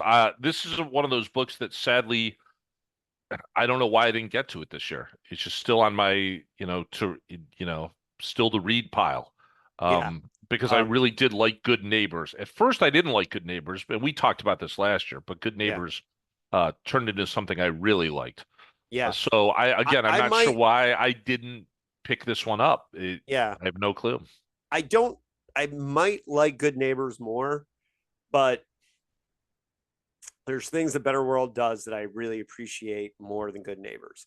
Sure. Um, she's really leaning into the science fiction here more so than Good Neighbors is a play on The Monsters Are Due on Maple Street for sure. Sure. Sure. And it hits some other social aspects Good Neighbors does, I think, that are currently in place now, right? Yeah, Um, so I don't know why this didn't hit. I no clue. Shame on me because I yeah. Get really to did it. like her stuff. Get to it. You're number seven, Mark. My number seven, let me get my list back up here, is Red Rabbit by Alex Grecian. I didn't know who Alex Cretion was. I'd never read anything Still about don't. him. I didn't know anything about it, but I saw this book, and again, one of my favorite genres is folk horror. And I was like, wow, good, a folk horror book set in the West, set in the Old West, which you don't see a lot of these, and it's basically about some people on a witch hunt, a literal witch hunt. There's a town that has put a bounty out on a witch who lives up there because she did something that caused someone to die, or maybe did something that caused someone to die, or maybe she's just blamed for it, as witches typically are, except for the fact she is a real witch, and that is a known fact. It is not, there is magic in the world, not a lot of it, but there are witch hunters and witch masters and things like that. And this is really about a group of people who come together to go hunt this witch down, almost like the Wizard of Oz in a way. Uh, and it's a period of set pieces on this road trip to go get her. And I thought this was just written very, very, very well. There is a sequel coming out to it. Uh, that's not going to spoil anything because there's a lot of characters within this book, and I love the genre. I love the setting. I thought she did, or I'm sorry, I thought he did the Old West setting very well. I say she because it is primarily a woman who is the main character. Um, and she sort of becomes the mentor to this young girl, and who's traveling along with this group, and the young girl's named Rabbit, and you really don't know much about her. And the witch sends out this hunter, sort of like the huntsman, a sort of character from various fairy tales, to go get them. A solid book. So Red Rabbit by Alex Grecian. I'm very much looking forward to the sequel of that. All right. My number seven is a short story collection. And any guesses? Laird Barrons, maybe? Ah, good guess. Not a Speck of Light by Laird Barron, who we have podcasted together with. Um, well, you nailed that on the first guess. Well, Yes. it's a book that I have not. I when I read short story collections, I don't read them all at once. I'll just read a few at a time, and then I'll go back to novels and stuff. So I've not gotten all the way through it. It is a fantastic collection thus far, though. So it's not Well, on my and what's list, but funny only is because it's not done. the main reason why I wanted to read, I put a lot of energy into reading this right away, was because I wanted to read Laird's work coming out of his almost dying. And I was figuring, like, but there's really only one story that's in here. And I did interview Laird about this collection. So when you do finish it, go and check out that Yeah, I episode. didn't know whether when this was all written either, right? Yeah, there I is. knew that Laird had that issue because I had, there was sort of a ask for help for him a little bit, and I was more than happy to help him when I could on that. But it was when this book came out, I wasn't sure when all of it was written. Yeah. And it is good calling back to his, he had gone into the true crime, or not true crime. He'd gone into sort of the crime, supernatural crime genre, I guess you would call it. But Weird this is Tribe. sort of a callback to his other stuff. So Yeah, and he's working on an entirely fantasy collection, which is great. There, yeah, Mobility, which is his story, his kind of like knock at his little like kind of fun in dig at Brian Evanson, is the one that you will not believe was written before he went through his experience of almost dying, because it's almost like he was writing about what was going to happen to him. And it's hard to believe that he wrote that before. Um, Probably my favorite story in here is Soul of Me, which is a absolutely Jack Vancian kind of crazy sci-fi story about a um, cyborg dog called named Rex, and like these have like a dying Earth Jack Vance feel and a little bit of a pastoral Clifford Samack feel. And thankfully he's writing more stories about Rex, because this one's short, but it was absolutely my favorite story in the collection. Although there was, I mean, the whole book is just like incredible. Laird's one of the best short story writers that we've got. absolutely. And so, like, to get a new collection of Laird Barron books or Laird Barron stories is always a good thing. Um, some of these are old ones, like Swift Chase is in here, which was the title of one of his old collections. And so there's stuff you've seen before, but there's definitely new stories, and it's a great combination of stories. Um, I'm curious if there's another short story collection on your list or not. And I'm midway through that one too. It would have been my second guess as when well, you said short story collection. So my number six is a short story I collection. bet you I can guess which one it is too. Well, So you do your number six first. all right, we'll do my number six first. Let me get back to my list here. I'm pretty sure My you number, know s- which one it is. yeah, my number six is the Reformatory. And again, I probably would have put this higher up there, saying it was the best written book, just like you did. But I did enjoy it. I don't know if I enjoyed it enough. It's sort of like when you read the book Beloved, right? Or if you've Yeah. ever read the book Beloved. Great book, incredible book. Probably you'll never read that book again because it's a hard book to get through. The Reformatory, and let's talk about it, by Tananarive Due. This book set in the Jim Crow South. Um, about a boy and his family who were clearly being targeted by a white man who owns most of the town for the most part.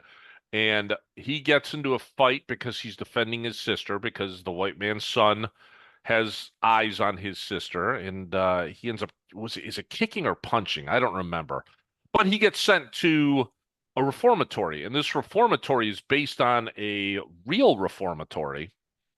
Um, I forgot the name of it though, where in the real reformatory there were a lot of deaths that occurred with the kids there, both white and black. I should point that out. Um, in this but this particular reformatory, It the was kid has heavily black kids, though. It was yes. I majority. mean, they were separated, right? Yeah. No question about it. But in the real life reformatory, a lot of kids died. And I'm trying to remember exactly what it was called. It'll come to me. It's no, I think it was like the boys' school. I don't remember. But the key with this is this kid has the ability to see haints, what he calls her haints, which are ghosts. And the headmaster of the reformatory, and stop me whenever you want to jump in, David. The headmaster of the reformatory Mhm. wants the haints gone because he knows they exist too. So he tries to recruit this kid to be his haint hunter and to get rid of the ghosts at the reformatory. And I'll just leave it at that because it's 100% worth the read. I mean, it is. Oh yeah, There's everyone should obviously read. social Yeah. commentary. Obviously, there's social commentary. But even if you were to ignore all of that and go, I don't want to read a book about social commentary, you should still read this book because it's a good ghost story horror Well, if you don't want novel to read a written. book because of social commentary, then what the fuck is your problem, anyways? Well, But no, yeah, but you know what I'm saying. Maybe you're like, oh, but I've just, well, I'm just saying if you're not looking some for people it, just want to right? read something that's fun and not. Yeah, and that's fine. Yeah. You should still read this. My point is, you should still read this book. If you're looking for social commentary, read this book. If you're not looking for social commentary, read this book. It's just so well written. She does an incredible job with this book. Um, and it had me gripped from the moment I started reading until the end. For Uh, the record, when she won the Bram Stoker Award for Best Novel for the Reformatory, I was clapping in the crowd. I thought she deserved it. There are horror novels that were released this year or that year that I personally liked more. It was the one that I thought deserved the award because it was incredibly well written, researched. There, it was the best of her books that I've read too. yeah, I mean, I've read other books by her, The Good House, that kind of thing. This book was just written that well. you can just feel that this book has like a psychic weight to it. Yeah. That it's connected to her family history, all that. Like, it's a big, thick book, and it feels all the weight of all that, and it's great. It's a fantastic piece of work. It was I okay, yeah. actually when I It's based on the Dozier School for Boys, where her great uncle, was a yeah, victim there. yeah. A lot of sexual stuff, a lot of violence that occurred there. I mean, it's everything you could imagine would be a nightmare. Colson Whitehead, I think, also wrote a nonfiction book about the Dozier School. Oh, really? I I'd be think after reading this, so. it would be a hard Or book it's to read. some famous black writer, and but that was before the Reformatory came out. It'd be a hard book to read. I mean, I knew about the Dozier School, but I didn't know, and I still don't know a lot of the facts behind it, aside from it was just a horrific place. But she nailed it, man. She nailed this book. I would feel too for you being a judge reading some of the Oh yeah. the Oh legal parts were particularly hard to read. yeah. And sadly, that's what it was like. I think I'm doing this. I'm doing this for your own good. No, you're not. No, you're not. There's no. What you're doing is not going to teach anyone a lesson. You're doing it because you're under someone else's thumb, and that's Yeah, just, yeah. It was rough. um I mean, it you know reminded me of the kind of power that I do have, and I'm reminded every day of the kind of power I do have, and the kind of power my colleagues have, and how easy it would be for someone to be, especially back then, right? yeah. To be corrupted into using that power for other people's whims. Um, it was a brutal book at times to read, but so good, so good. Yeah. no, it's a fantastic book. It's kind of a must read. It's absolutely a must read within the horror genre, and you know, that particular speaking of somebody who was at that particular Stoker Awards dinner, it's funny because it was a very long ceremony and I wasn't sitting down for most of it. So, Well, you were uh, involved in some of that. well, So, I was in charge of panels for StokerCon. I had nothing to do with the actual awards dinner. well, I'm So just saying you had things to worry about during that weekend. I So, did. And, but when the award ceremony was going on, it was a particularly power because it was women dominated the Stoker Awards this year, and for good reason. Everybody that won, I thought, they were all fantastic. Oh, great! Somebody's doing yard work outside. I can't hear him, which means it's not being recorded. Okay, good. Um, so let me know if you do hear it. Sure. So the women dominated this year, and that was great. And Tirana Reeve do well deserved victory. I'm glad I was in the room for the moment when it won. I felt like I know it's a little thing to just be one of the hundreds of people applauding in a room for a book, but I think to do it personally means something. Yeah. So Those that's your awards are number those six, yeah, those correct? are award yeah, those awards are important. I mean, they are. Oh, Yeah. I know, there's all kinds of various Hugo, there's always been sort of some controversy over recent awards and literary awards and things Yeah. like that.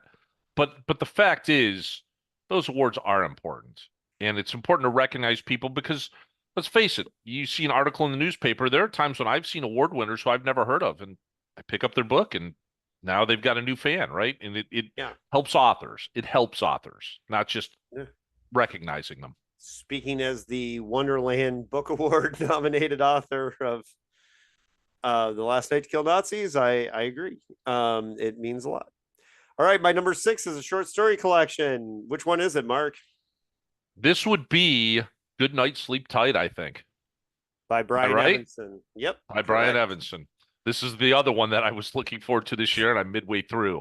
Uh, I am currently phone tag or email and phone tagging with Brian to get him on the podcast. uh, He just moved to Europe for 6 months for a residency there, so trying to get the time zones differences has been a thing. Brian's been on the podcast a couple times. He talked about his last short story collection, The Glassy Burning Floor of Hell, on here. Um, and you turned me on to Evanson. I mean, before we talked years ago about him, I had never, with immobility and his other stuff, I had never really read him, and he's amazing. I mean, Last Days to me is still my favorite book by him, but this story collection is great. yeah, Good Night, Sleep Tight is the latest short story collection. I don't think you can go wrong with a Evanson short story collection. Evanson is the best short story author on the planet currently working, in my humble opinion. He, there's all kinds of creepy, weird moments and dark reflections and just weird ways that he approaches literature that come across.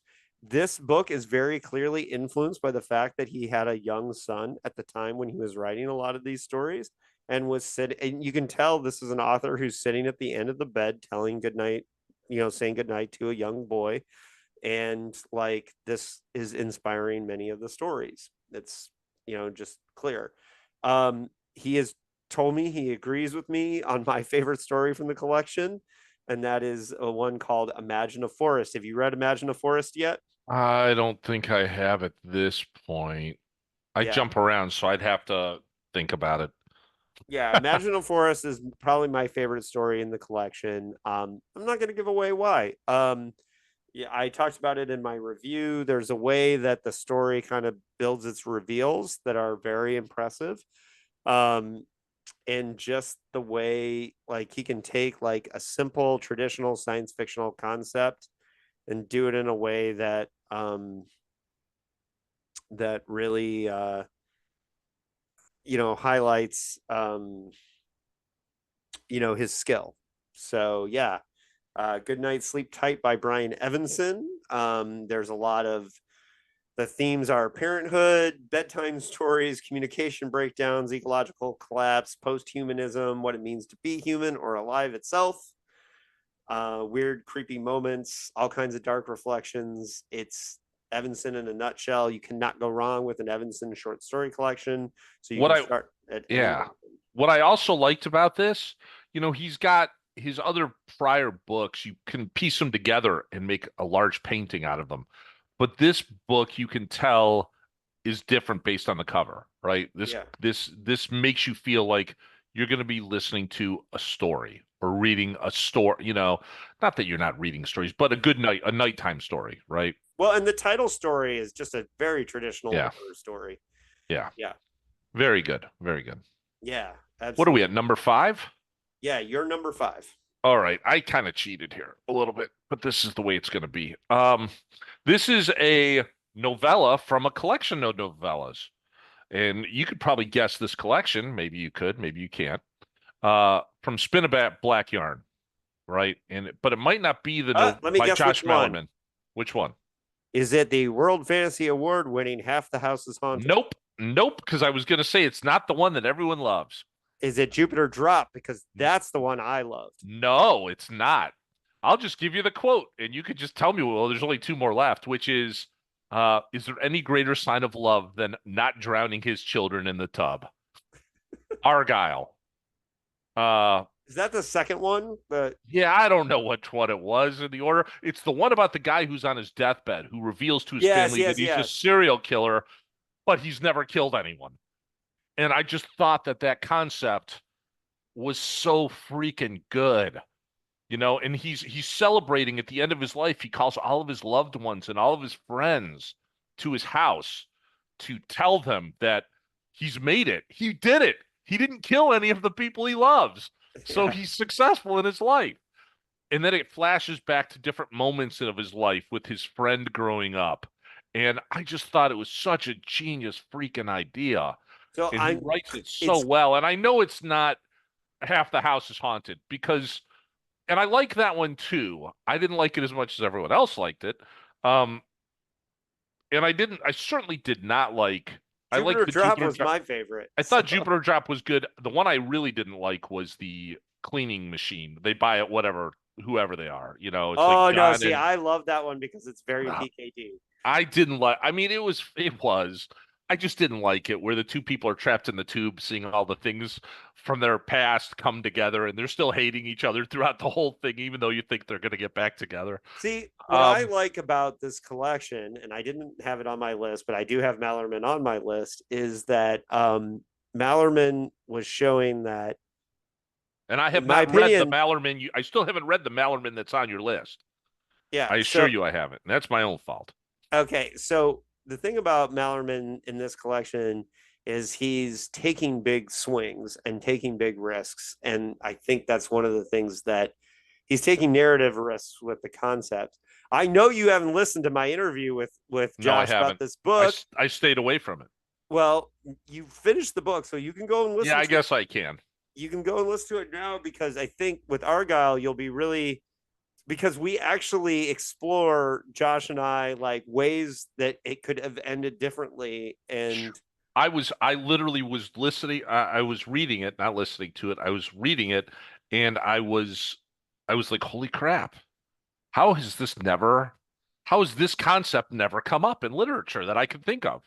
well, and it's Um, one he sat on for a long time. So wow. And does that make you a bad person just because of, that's kind of, does it make you a bad person because you have these urges even if you've never acted on them?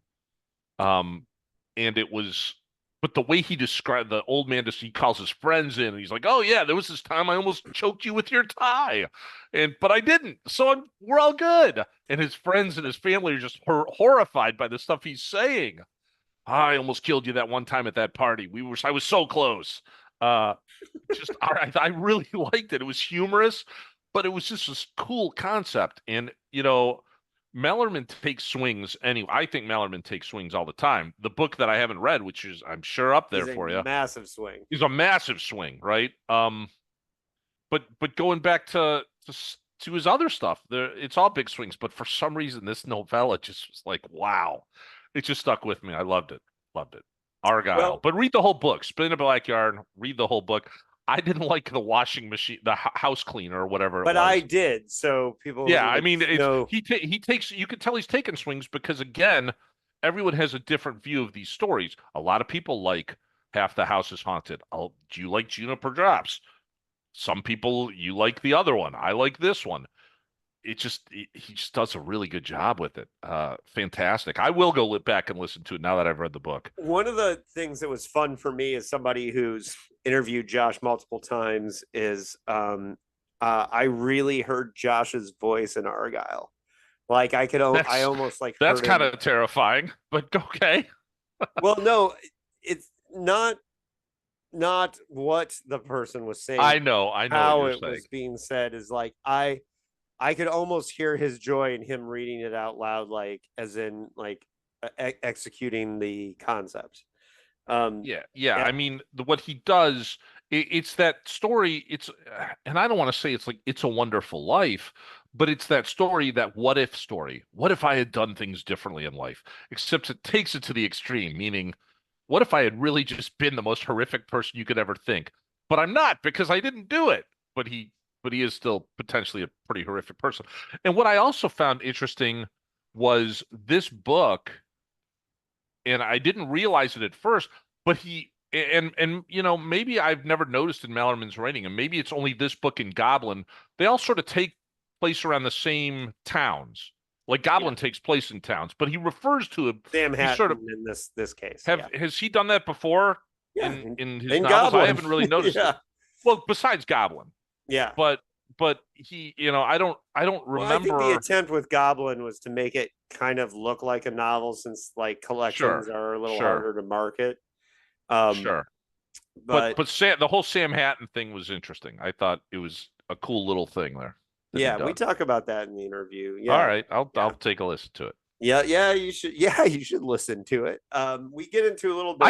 I try to avoid the interviews you do with authors that books I haven't read, but I sometimes don't go back and do it. That's again Yeah, well, my you own should go deal. back and do that one because I think you'll really like the discussion about Argyle. Because I it's funny because I in that interview I said, well, I thought you were going to go this direction with the story, and then Josh was like, basically like, oh, I want to write that one too, and and then he's like, can I just do the same setup and write another not novella? Yeah, I can do whatever I want. Yeah, exactly. Yeah, and it was so funny because yeah, it's just a really funny discussion when we talk about that one because yeah, I didn't I that wasn't one of my favorite novellas of the collection, but I did like it and appreciate it. I thought the concept was great. Uh It just hit me because I was like, it was just so cool of an idea, and I just don't get how I don't know. I just never encountered that concept before. Not specifically the serial killer, but him just I the think character just going, man, I could have really gone the wrong way, but I didn't. for the record, I should be celebrated.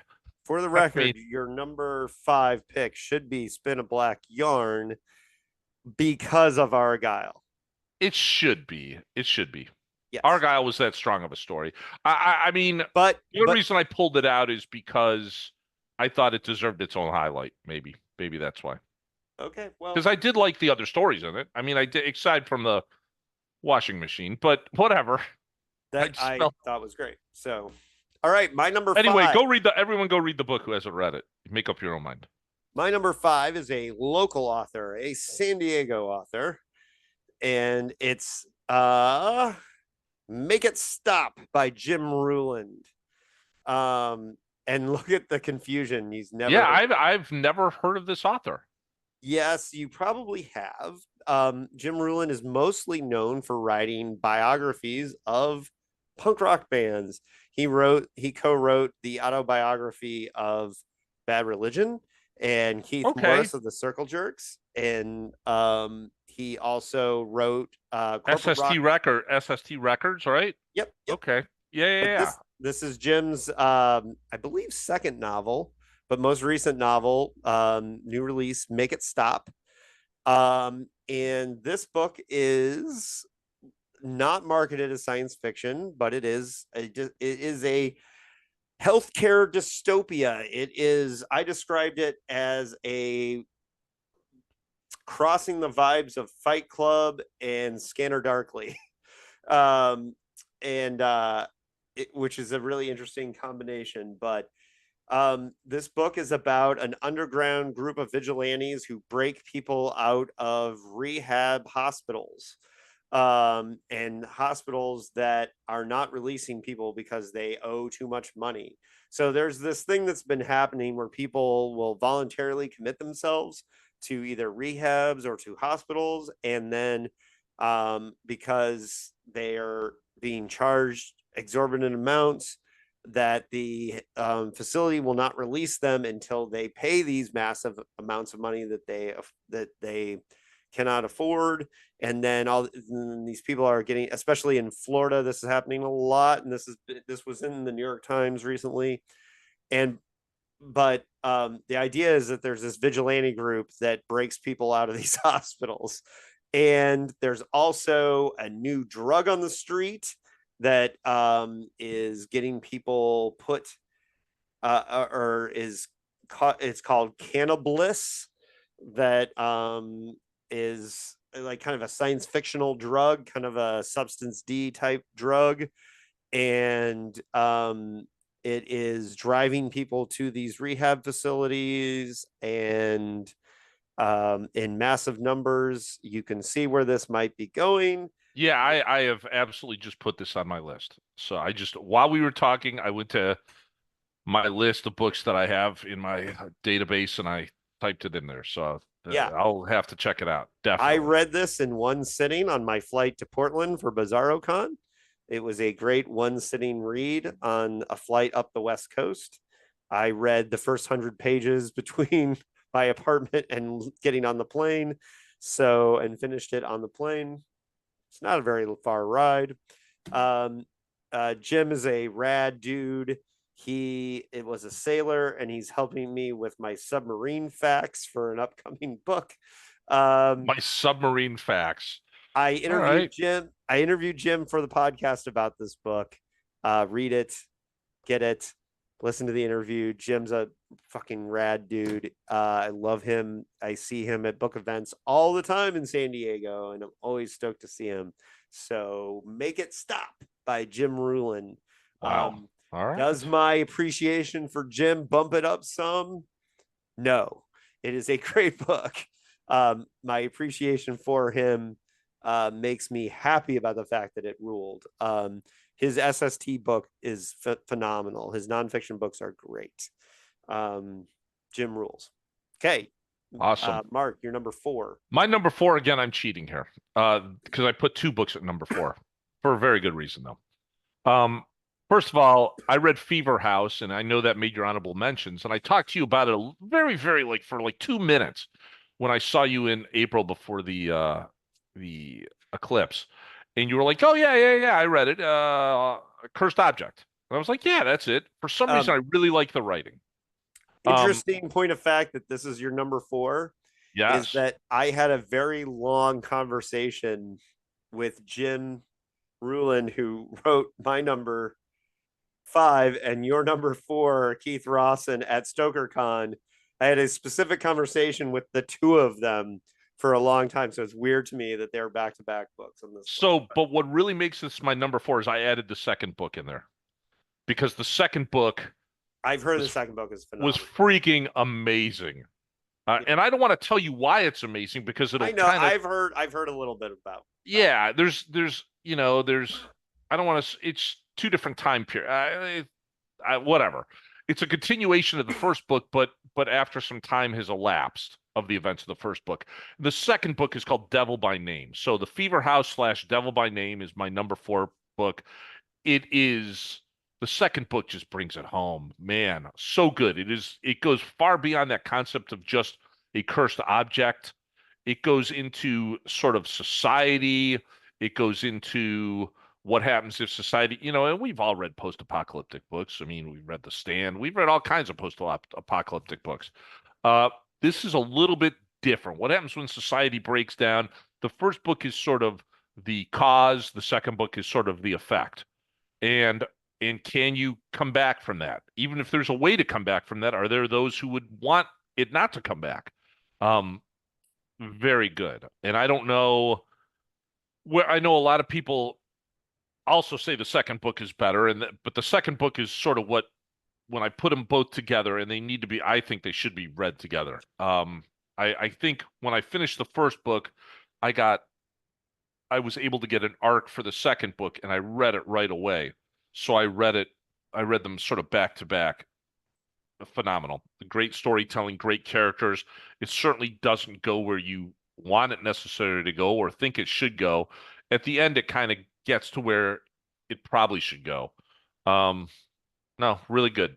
So the first book is Fever House, which is an about a guy who finds a hand. I don't know how to explain it any more than that, right? Yeah. And the hand has some agitating powers, I suppose.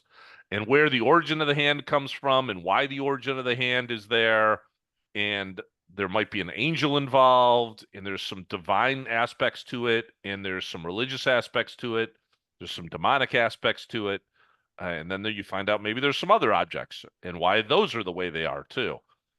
He does a really good job at world building, a really good job at mythology. Liked it a lot. There you And go. Stephen King picked up this book as like his Did mission. he? Like he Oh, is. I didn't even know that. I read it before any of that happened. Yeah, no, Um, Stephen King has made this book and the sequel like it's the book he whenever anyone asks him now, for book recommendations, it's the first book he goes to. So congratulations to Keith on Good that. for him. Again, I would say the first book I liked a lot probably would have been right there where you had put it as an honorable mention.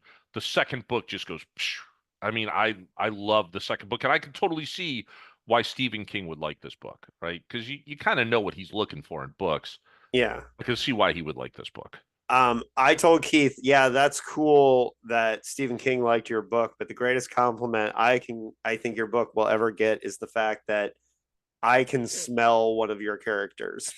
Oh yes, you can. I assume it's one of the first characters in the book. Is that who are you talking about? No, I'm talking about the mom, the guitar player, the woman that was like the singer. Like, Who's important? Who's very important in the second book? All of that's important. It's really, really there's solid. a certain smell that musicians have a lot of times when they come sweaty off the stage, and like I like literally smelled her as a character. See, I thought you were going to say one of the meth heads at the beginning, who basically are sent to go find the hand, and I could totally smell that guy I haven't too. had meth heads pulled in front of me in Whew. court to know that Yeah, smell. it Uh, was bad. But I thought his characterization of everyone in the book, including his description of how, and this is in the first book, in the second book too, they revisit it a little bit because the characters are still there.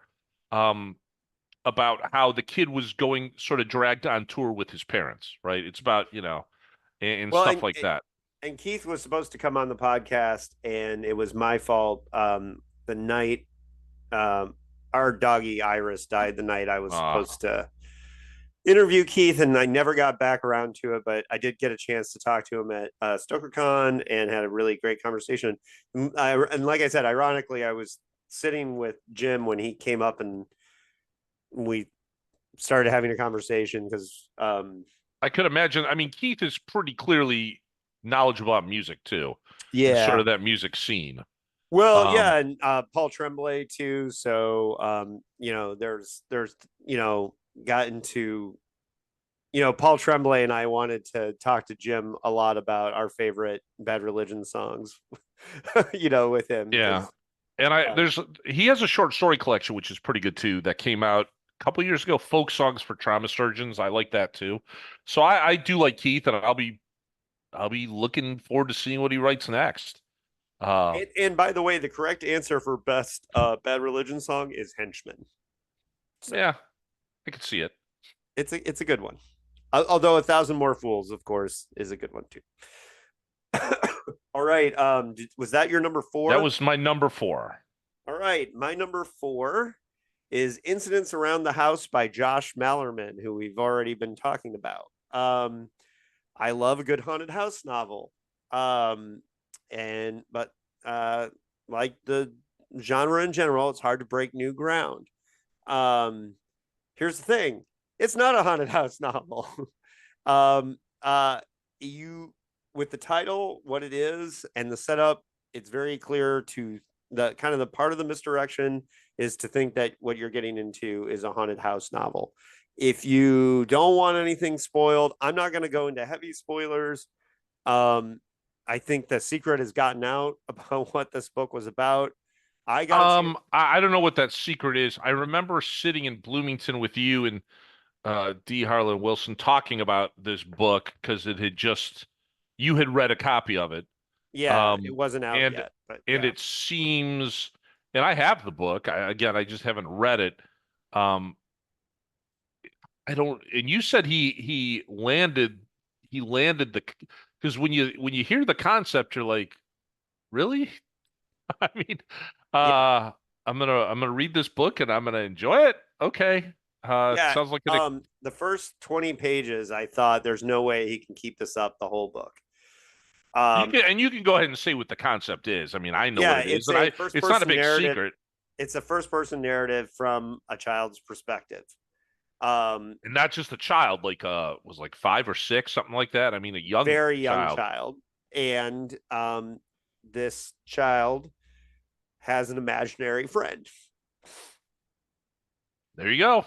and parents are not stoked about this imaginary friend who she calls Other Mother, and Other Mother is terrifying.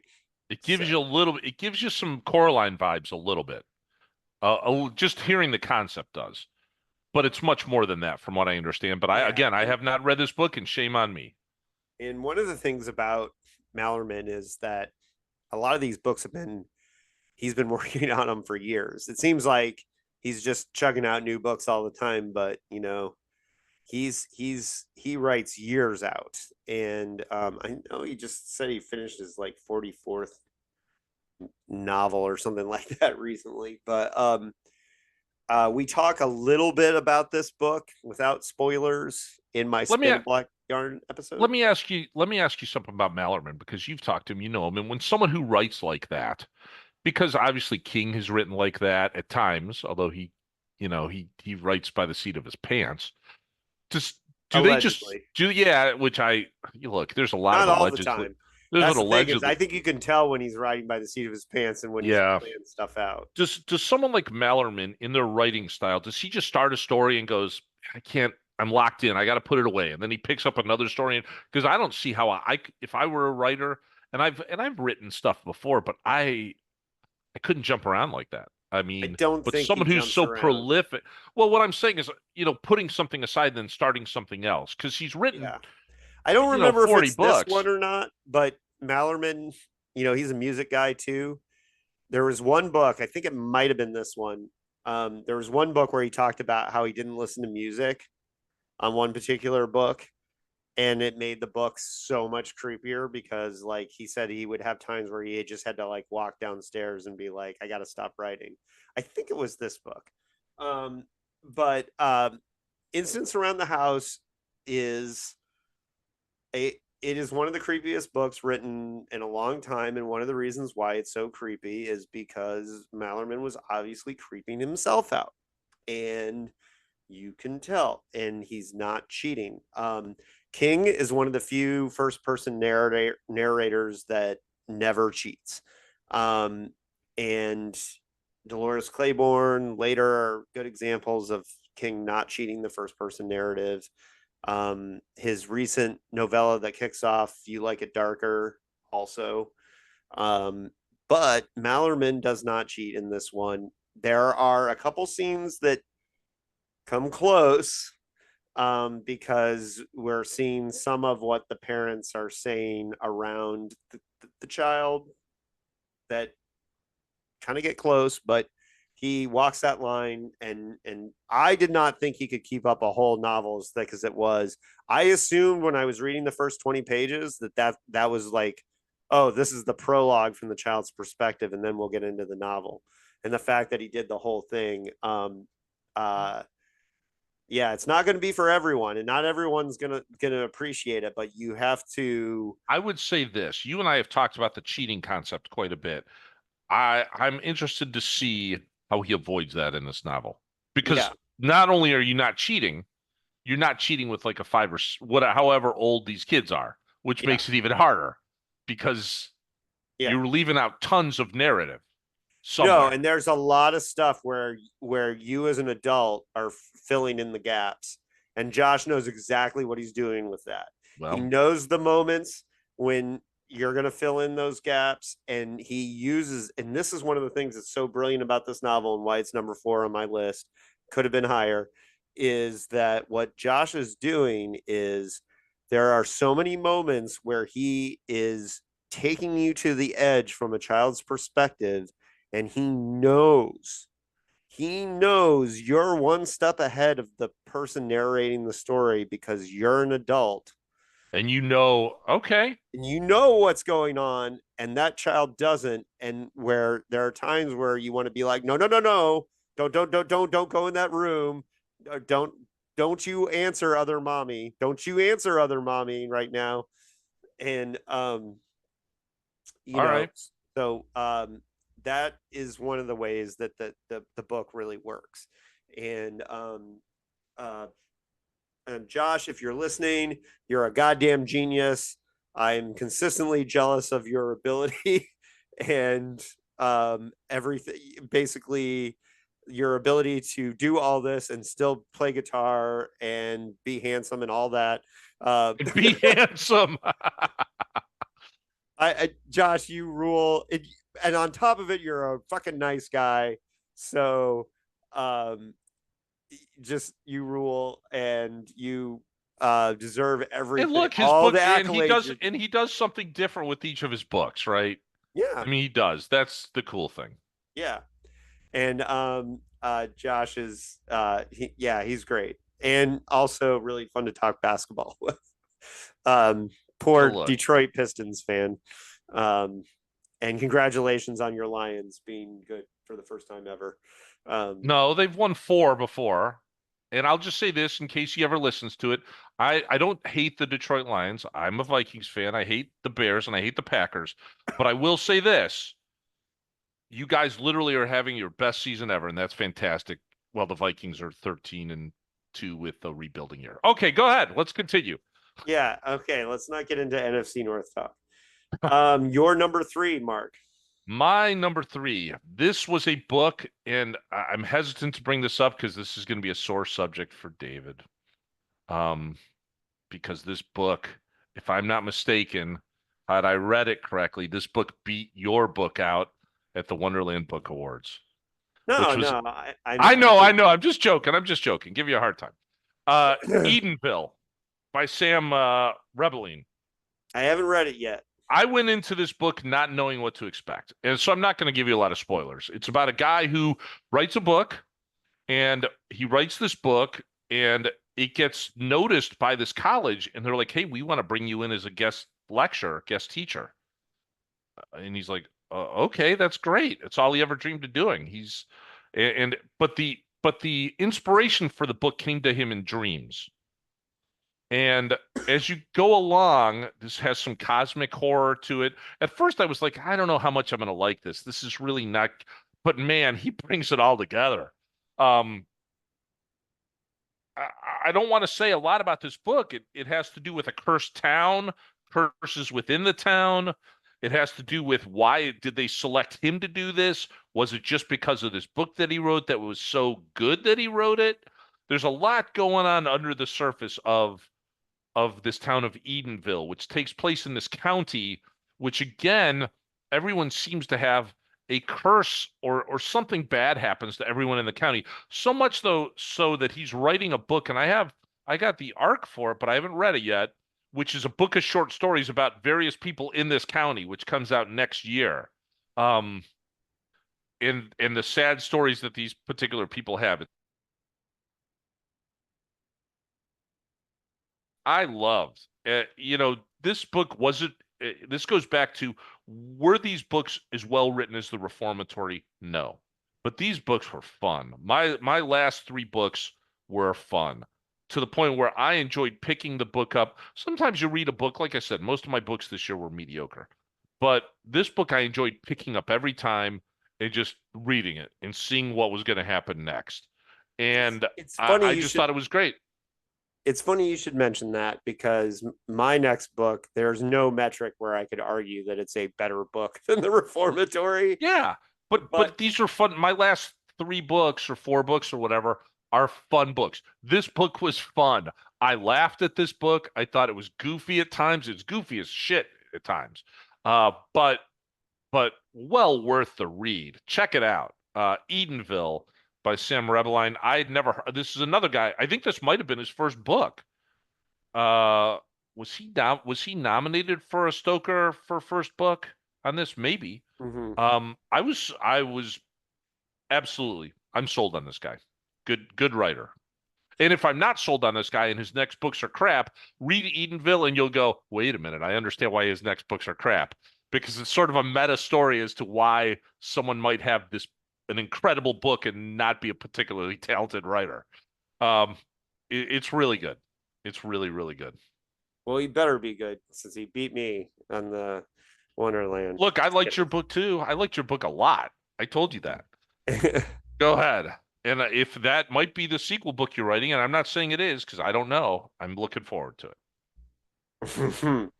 um, number three for me is, again, this is an example of a book that, by any metric, this is just a book that hits all my sweet spots. I would say my number one and number two, I could argue, are there for like strength of what they're doing.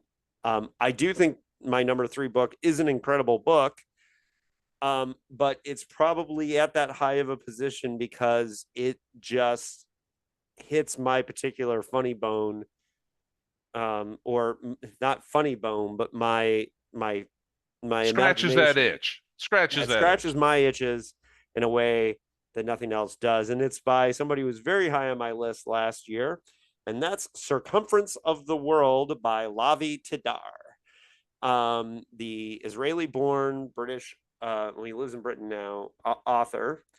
And this is a powerful metafiction novel that you could compare to Philip K. Dick because it's kind of got a Valis like toe in our real world, but not really. And it's the book is something that pretty much only Lavi Tidar or maybe like three or four of us in the world could have written. And because it has this blend of a science fictional story, genre history, it has a golden age crappy science fiction novel within the novel called Lodestar, that And this is an is, author, by the way. This is again another fault of mine. This is another author you told me, hey, stop it. Sorry, that would be my giant dog. He okay. happens to see someone outside. Uh, this is another author you've told me about, and I have not picked up. I just Yeah, I haven't, would and read I don't know Neom. why. Yeah, Neom. I would. Well, Man Neom is Lies the one Dream. that you had last time. Yeah. Neom was the one I had last time. I also think you might want to start with Man Lies Dreaming, which is his alternate, which I read this year, which is his gumshoe noir detective novel that takes place in 40s Britain, alternate history with the gumshoe Hitler, um, who's an Who doesn't like a immigrant. good? Yes, you told me about this. Yes, Yeah, yes, yes, yes. yeah. But this one is about a kind of fictionalized sci-fi writer who's one part PKD and one part L. Ron Hubbard, and has this science fiction novel within the science fiction novel. It was like a bullet straight to my brain of like, and when Lavi and I talked about this book for the podcast, he it said there were certain parts that we talked about in the book where he's like, "You're like one of 5 people in the world that would have gotten this reference or that reference," because there's things that I got in the book. So I am like exactly the person this book was written for, kind of like Boris says the words. But Circumference of the World by Lavi Tidar is my number 3 read of the year. I fucking love this book. I think it's incredible. It's from Tachyon. It's gonna be underrated. Um, but yeah, and Lavi is, dude. I yeah, I love Lavi. He's great. You're number 2. All right, and I don't know where this is. It might be on your list. It might not be. I would have suspected it is on your list, which is Horror Story by Paul Tremblay. It is not on my It's list. not on your list, and I'm curious as to why it's not. Because this book, we talked about scratching an itch. And you know me, I love horror movies.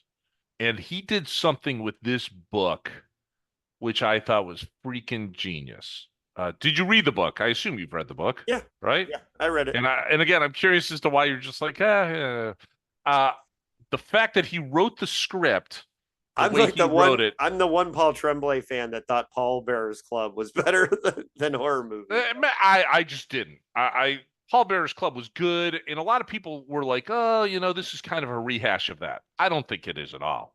Um, No, I I just wouldn't say love what that. he did with this. I love the way he described shooting the movie. I love the way he described the movie. There's a part in the so basically this book, in for those who've not read it, I would say read it. It's definitely worth a read, whether it's on David's list or not. It's about a guy who was in this sort of cult unreleased movie, and they want to remake this cult unreleased movie. A big studio wants to remake it. And it's about the making of the original unreleased movie. And at the same time, within the book is the script of the unreleased movie. Um, that's an easy enough explanation of it, right, David? Uh, Yeah, that's pretty good. except there's a lot going on. I mean, uh, this guy who was in the first movie is one of the sort of only people left from the making of the movie, and there's some notorious incidents that had happened when the film, there's a reason the movie's unreleased and that it's a cult movie, some incidents that happened. And while you can read the script at the same time, and I listened to an interview with Tremblay, and he's like, he'd never written a script before. I just found it a really cool. I just thought it was really cool. And again, where he describes certain shots, like there's a part of the movie that is just like a 7-minute shot of just an empty room. And you're like, I wouldn't want to see that. That sounds dumb. But the way he describes it, I'm like, I would love to see that. Um, That was the best part of the book. That was that a part that trick. I just read, that Yeah, was a trick, and it was really freaking it was a good. neat trick. Yeah, I was wanting to see the movie. He made me want to see that movie. Even though the movie itself wasn't particularly a good movie if you think about it, but he made me want to see that movie. It's kind of a movie that some high schoolers would make, which is kind of what it was. Um, no, I thought I came out, and again, this just scratched my itch, right? I can't say was it the best written one I read? No. Were there other Paul Trump? Do I like Head Full of Ghosts? Yeah, I liked it better. But this book just really, I don't know, scratched my itch. And anyway, it made my number 2. I'm curious as to why you didn't like it. Or it didn't make or you just didn't think it was that good, or I could see I why thought certain that people would be scene. turned out by it. I thought that scene was incredible. No, I liked it. I thought it was good. I just and it's funny if you go back and look at my review of it, I probably gave it a very positive Which I review. tend not to read your reviews of books unless it's a review of a book that I haven't read. If I've read the book and then I see your review, I don't go back and read it because I don't want don't ask me why. I don't want to be like Those should be spoiled. the I don't ones want you that to you go. do I read. don't want you to go back and go, man, it really wasn't as good as I thought it was. Because I respect your reviews a lot. So when I want to be turned on by an author I've never read before, I love your reviews. I just don't want to get, my own view of it tainted a bit. I don't know. Well, I Uh, always give people that out of like, here's the point where I'm going to start talking about the book too. So, specifically, but yeah, I know I gave it a positive review. I had a very positive conversation about the because I put out my review right before StokerCon, mhm. like the week because I read it right before StokerCon, and I remember talking about my review with Paul, and I remember he appreciated something about my review, but just when it came down to it at the end of the year, I it's a book I didn't think about Yeah. I- afterwards. In and fact, it until you started talking about the scene with um like I had forgotten about that. in the house, it's just an empty room, and I was or All a the other hallway. books, all the other books on my list are ones that I've thought about, I've Sure. ruminated on, and that's kind of my rule. And like Reformatory is one that like I thought about a little bit, but like so all the honorable mentions are ones I thought about a bunch. But one of the reasons why I guess it wasn't high in my list is that the top 10 are ones that I really thought about a lot.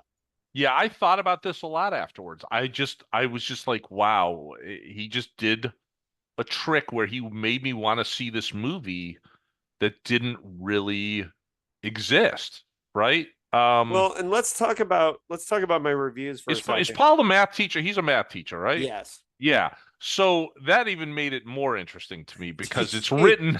Paul had a post. It was really funny about how he said to one of his students like, "Hey, I'm kind of a big deal." Like when a student was I giving didn't him a see hard that. time, and it made me laugh. I I'm didn't kind of a see that. big deal here, dude. It's Like, it's an interesting. I just thought the book it did stick with me because of how it was written.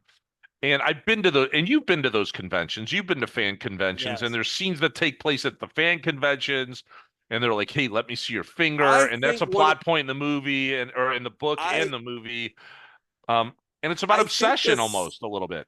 I think the screenplay stuff kind of took me out of the book. Is one Yeah, of the things that was going on. Um, as somebody who reads a lot of screenplays, but sure. Well, it wasn't a very well written screenplay because it again, wasn't even supposed to be. yeah, it wasn't supposed to be. He had never written a screenplay, and he's like, "These are what kids writing a screenplay would be like." Yeah. Yeah, No, no, no, I'm not. It's a good book. I just, you know, this is why we have these discussions. yeah, yeah. Now let's talk about my reviews for a second because this next, my number two, I haven't written my book review for it yet. So a lot of my thoughts for these, like before, like putting my notes together, I would go and reread my review, kind of brush up on it, and I haven't formulated my thoughts on this. And a prime example, I always use the example of River Solomon's Unkindness of Ghosts, which is a book that when I was reading this generation ship, surreal generation ship, um, I almost hesitate to call it science fiction novel, surrealist novel. Um, when I read Unkindness of Ghosts, I hated that book. I barely finished it, and by the time I finished my review, I had convinced myself that I was wrong, that the book was better than I was giving it credit for because I thought about the book, Sure. I dove into quotes, and then I really like their second book, Sorrowland, I think it was called.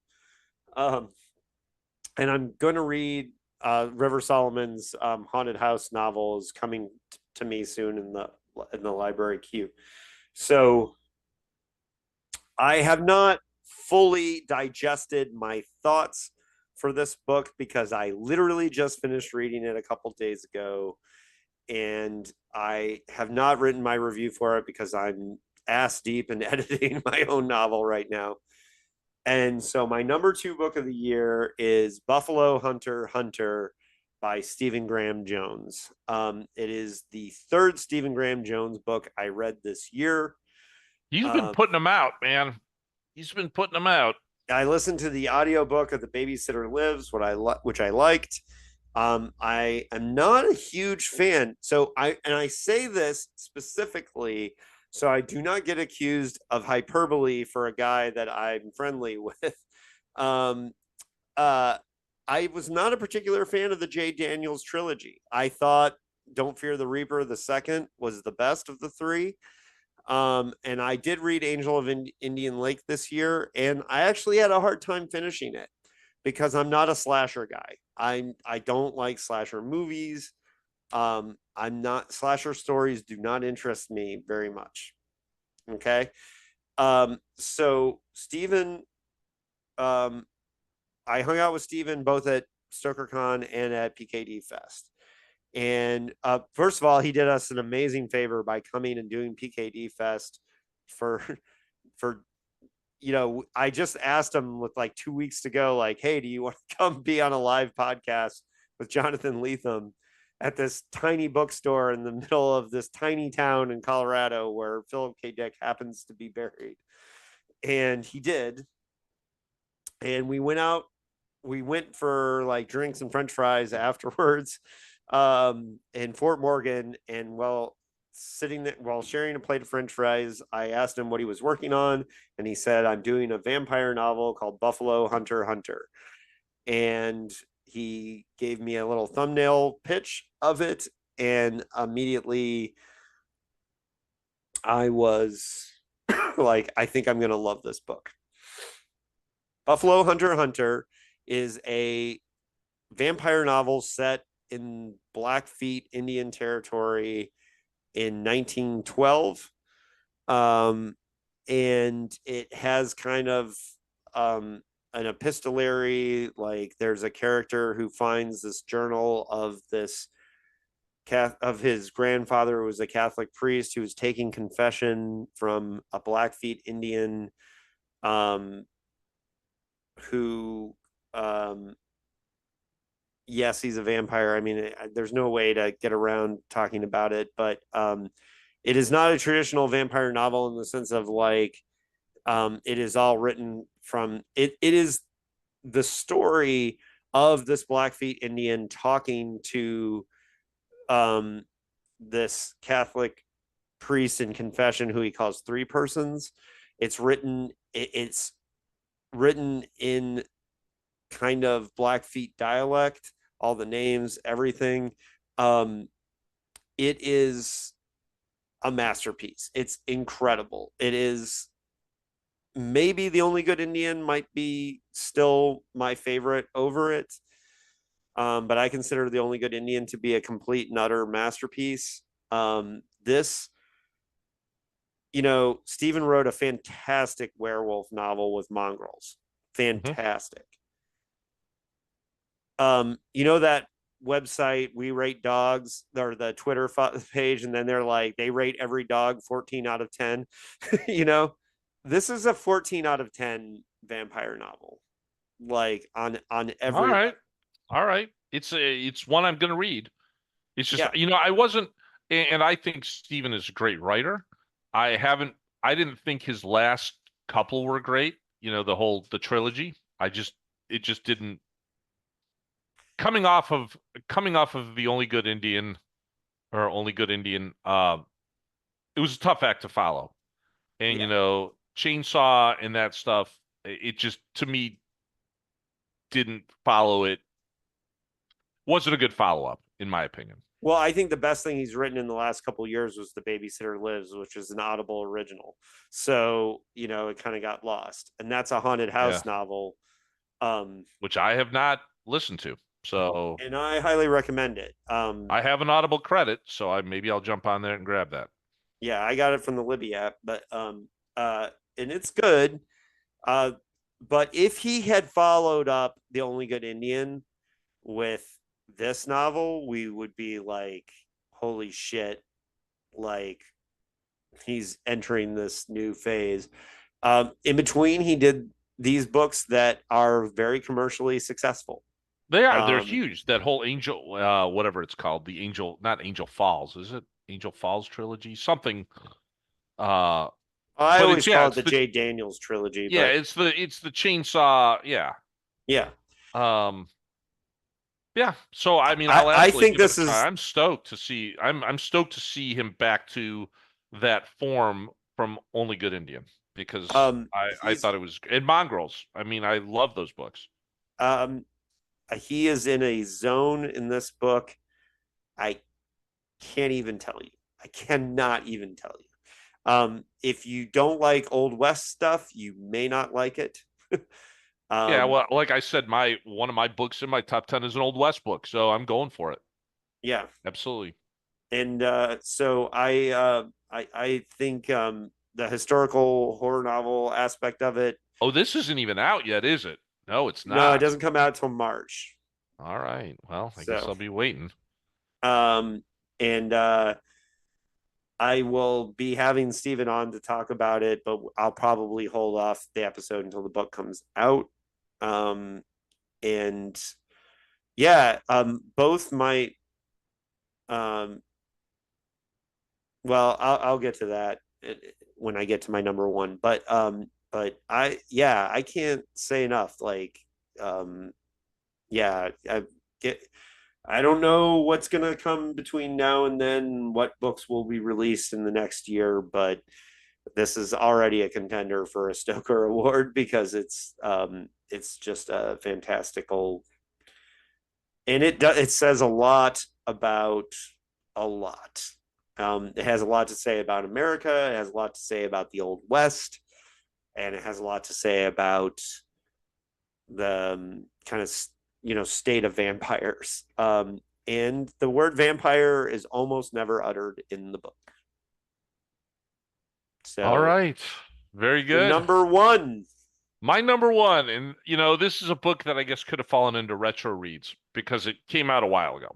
But but it was so good that it didn't fall into retro reads. It fell into my number one. And that is going back to Christopher Buehlman. This is a prequel in a way, sort of in a way, to The Lesser Dead.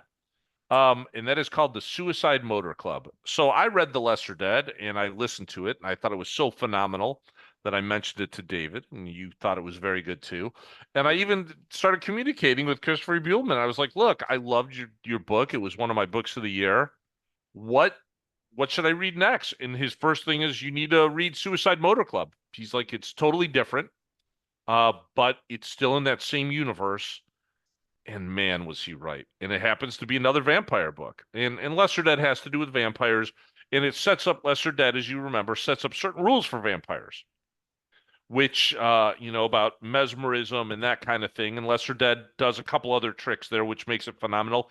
This does not do those tricks. This I book should takes, say, by the way, that in his afterword for Buffalo Hunter Hunter, Stephen Graham yeah, Jones even made a quip.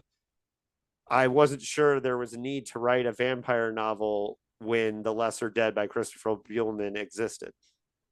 and this book, yeah, I mean, this book goes a little bit different. This takes place a couple years before Lesser Dead. It has one of the characters, a side character from the Lesser Dead in it.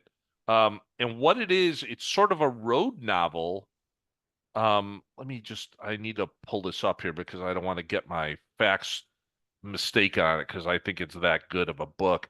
It's a road novel that takes place in 1968, and what's happening is there's a gang of vampires, four or five of them, who basically drive around in these muscle cars. And what they do is they target someone and they crash into them, and then they feed off that person right there. And they camp out at night off the side of the road they'll find like abandoned barns and stuff like that, and it starts off with this woman who's on vacation with her husband and their son, and they're attacked by these vampires. And they basically rip the son out of the back seat. And her husband dies, and she makes it her life goal to find the people who did this. And she gets involved in this secret society of vampire hunters who know about this group of vampires who are out there using their cars and stuff. It is such a different book from Lesser Dead, but it is so, man, it's just a, oh, you just went dark, man. There you go. It is such a different book, but it is so just action packed and nonstop. It reminds me of books like Duel, or in movies like Duel. It reminds me of those 70s movies that are just dirty and just pulpy Did and you are listen to this one on audio? uh I read it and then I listened to it because Buellman again does the voice. He reads Yeah. it. Yeah, he's an incredible reader. Yeah, And it's and when he reads his own, there's only a couple authors who I think when they read their own work, he's really good. Of course, I think Harlan Ellison was good, but they inherit, they have this investment in their work. And he like does the voices and everything, but I read it before I listened to it because I had it on my e-reader. And man, so good. If you just got the feeling for the time, and it's such a different book from The Lesser Dead, but once again he just knocked it out of the park. And he's one of those authors that has a trick of just being able to write in a different. In the next book I want to read by him, and I haven't read it, takes place in the medieval times, so I'm looking forward to that. This guy's quickly become one of my favorite authors. Number one book, The Suicide Motor Club. It it's just a solid book, man. And it's got, again, he plays with the same rules he sets forth in The Lesser Dead, uh, which are still really good. The way that you're able to sort of hypnotize people and what you're supposed to do and what'll kill a vampire and do all of that stuff. Great book. Suicide Motor Club, my number one book. There you go. Done. all right. My number one book was another book that was previewed to me at the Philip K. Dick Festival, sitting around talking about it, and that would be Skinship by James Reich. Um, James is a British-born science fiction and literary author who lives in New Mexico right now, and he's currently going for this super weird PhD in psychology that I can't even explain. Like I couldn't explain it to you, but um, James was hanging out with us. Was across the hall from me at the hotel at PKD Fest, so we ran together for most of the fest because we're also both vegan. And this is published by Anti Oedipus Press. So the editor, of course, is my um, co-host on Dickheads, D. Harlan Wilson. And you want to talk about a book that's like honed or just like ready to like implant in my brain, it would be Skinship by James Reich. However, I should say that James has had a book top of my list before you and I started recording together. I think in 2018, his science fiction novel "Song My Enemies Sing," which also got a blurb from one Barry Maltzberg, actually. And "Song My Enemies Sing" is a fantastic science fiction novel that is set on Mars, but not Mars that exists, but Mars that exists in the dreamscape of um, the science fiction imagination, as it were. And so, Skinship, why is this the best book I read all year? Um, this is a generation ship novel. I described it, if I had to give a comp, is it's like Silent Running if it was directed by a young David Cronenberg with an unlimited budget. It is about a living generational ship that is kind of sent off into the void after the dying Earth kind of forces humanity into these microcultures. And then there's this society, a subculture of printers who 3D print parts of the skin ship. So they're constantly building on biological parts to the skin ship and making it bigger and bigger as they travel. And then these microcultures start to develop over, which planet do they want to go to? Do they want to go to this because there's other skin ships, and some of the printers on these skin ships have found this world they call Snapdragon, where they're like, making this kind of artificial future. And then there's the people who want to go to Wormwood, which is the planet where they are um, trying to have a natural existence. There is this character Applewhite, who they call Archivist Applewhite, who is the 10th generation of Applewhite, who's been genetically engineered to pilot the skin ship. He's a very interesting character. It's 188 pages. You won't believe that this much idea is jammed into this short of a book. It is goopy. It is brilliant. It is the prose is amazing. It's a work of science fiction that I cannot even believe exists. It blew my mind. Constantly, I have so many dog-eared pages where I was like, "Holy shit, what is James doing? He's doing these amazing things." Skinship is the most impressive book I read this year. Not just because James is my friend, because he wrote. I read his Moth for Stars this year, which I really loved, but it didn't make my list. So, but this one is just incredible. So, yeah, my number one read of the year is Skinship by James Reich. I just did an episode interviewing James about this book. I highly recommend it. Just came out like 2 weeks ago. It is out in the world. Get Well, it. it's high. It's certainly high praise from you because you and I have also discussed books about generational ships, Yeah. and we both, at least in our conversation, think it's kind of a tired genre. There's not much more you can do with it. But if Well, you think there is, that being said, I thought Aurora by Kim Stanley Robinson is one of the best science fiction novels of the 21st century, and what was that the is a generation ship and novel. there was another one that you and I really liked. What was it? The Revolution one.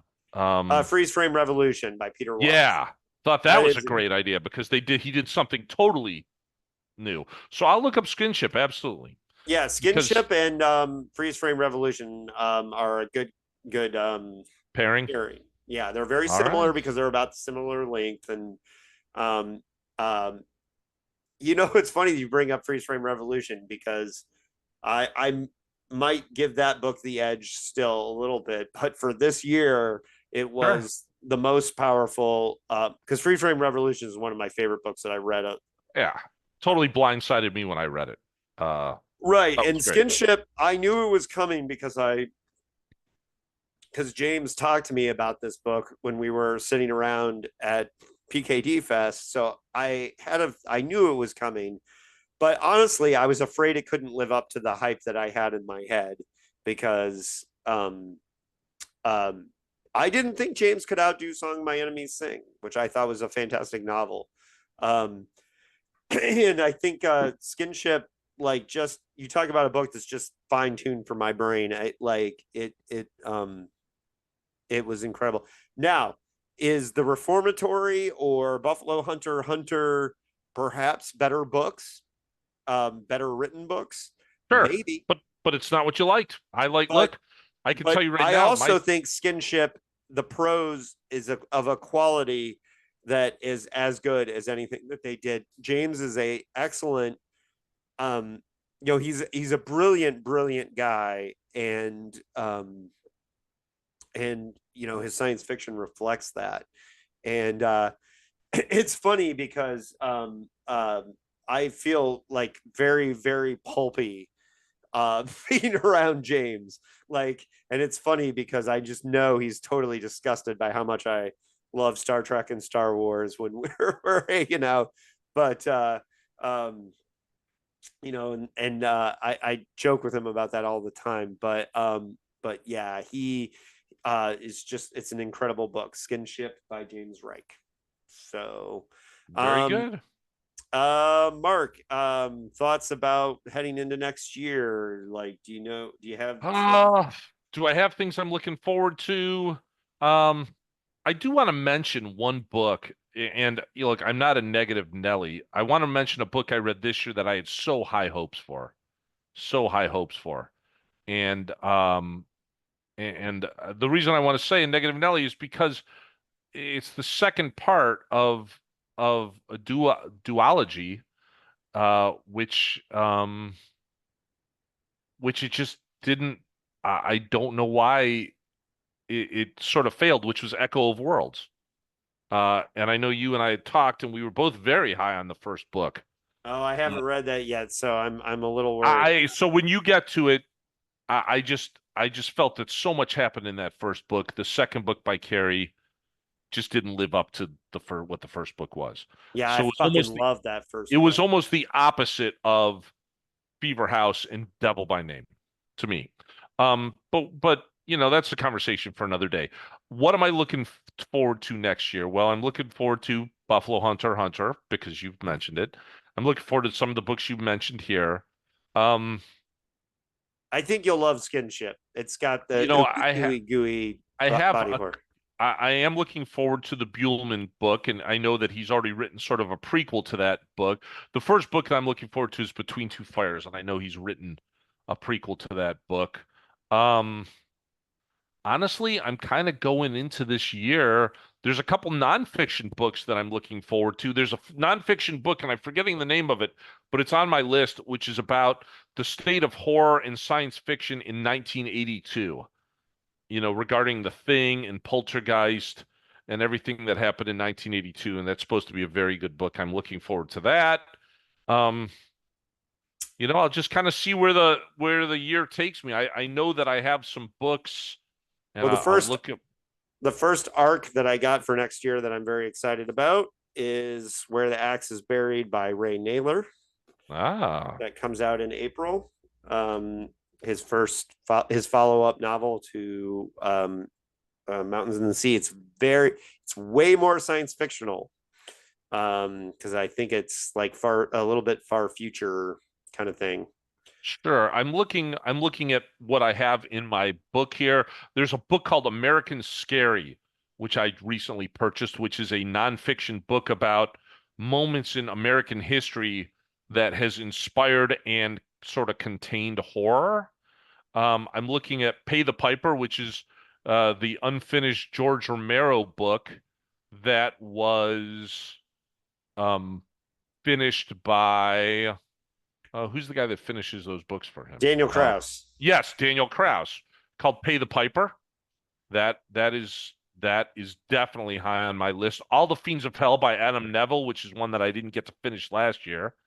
Um, I mean, sadly, I've got a bunch of these that I've just uh that have I just didn't been get on my to list that I haven't been able to get to. Well, Echo of Worlds is one I didn't get to that's coming soon. The Bang Bang Sisters by Rio Ewers I didn't get to. I'm looking forward to reading I'm gonna try. Model Home by Solomon or River Solomon. Yeah, Um, I'm gonna try to be a little bit Book more of select. Elsewhere by Keanu and um, Yeah, and China Miéville. Yeah. um, That's one I really want to read. That was another one that was on my list. I need to be a little shout bit out more. to Hoosier author Maurice Broadus. I did not get to Breath of Oblivion yet, which I'm very excited to read. I need to Um, be. Sky Full of Elephants is one that I was looking forward to. Playground by Richard Powers. Um, I want to read. I got to be more selective, Dave, and maybe I just need to turn to you and say, what have you read recently that you love? Because again, I read a lot of books, and I could go through my list of books that I was so excited to read some of these. And I'm not bad-mouthing these books. These books were good, but they were just sort of mediocre, and part of it is I read there's a book called by Gage Greenwood called Bunker Dogs, which I had really high hopes for. In the end, it didn't do it for me. The Night House by Joe Nesbo. Oh God, man, that book, and he's a Scandinavian author who writes a lot of mysteries and stuff, and he's really well regarded. And I've read his books before, and I liked it. And he wrote this horror book called The Night House. I gave it half a star because it literally went to the convention that I just hate, which is, did it even really happen? I hate books like that. Um, I don't know. It's just, I just felt I read a couple. I think that can work if it's a part of the terror, but Uh, if it's yeah, part of it the could, terror, but but like for example, I hate Jacob's Ladder as a movie. You just do. I freaking hate it.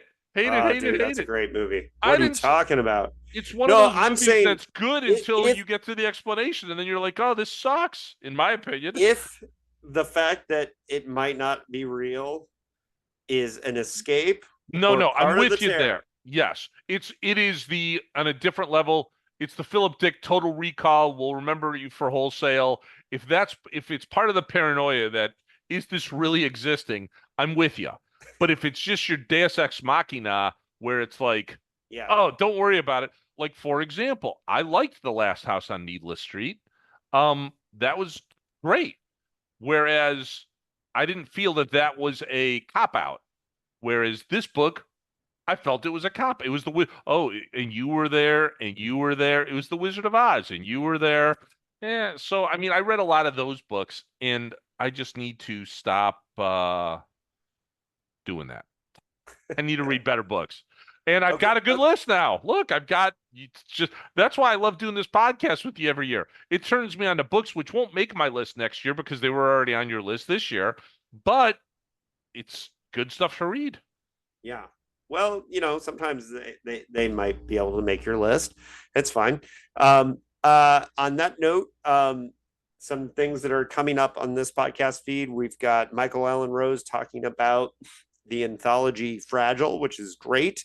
It's a great anthology using where all the authors use the same story prompt of what's in the box. It's the whole anthology is all different writers writing a story about a mover who has a box that starts moving on its own and what's in the box. And every author writes a different version. So that book is called Fragile by Michael Allen Rose. Highly recommend it. And we have Michael on next. And then Kyle Winkler talking about Boris Says the Words. If I get him in line, Brian Evanson should be coming on soon to talk about Good Night, Sleep Tight.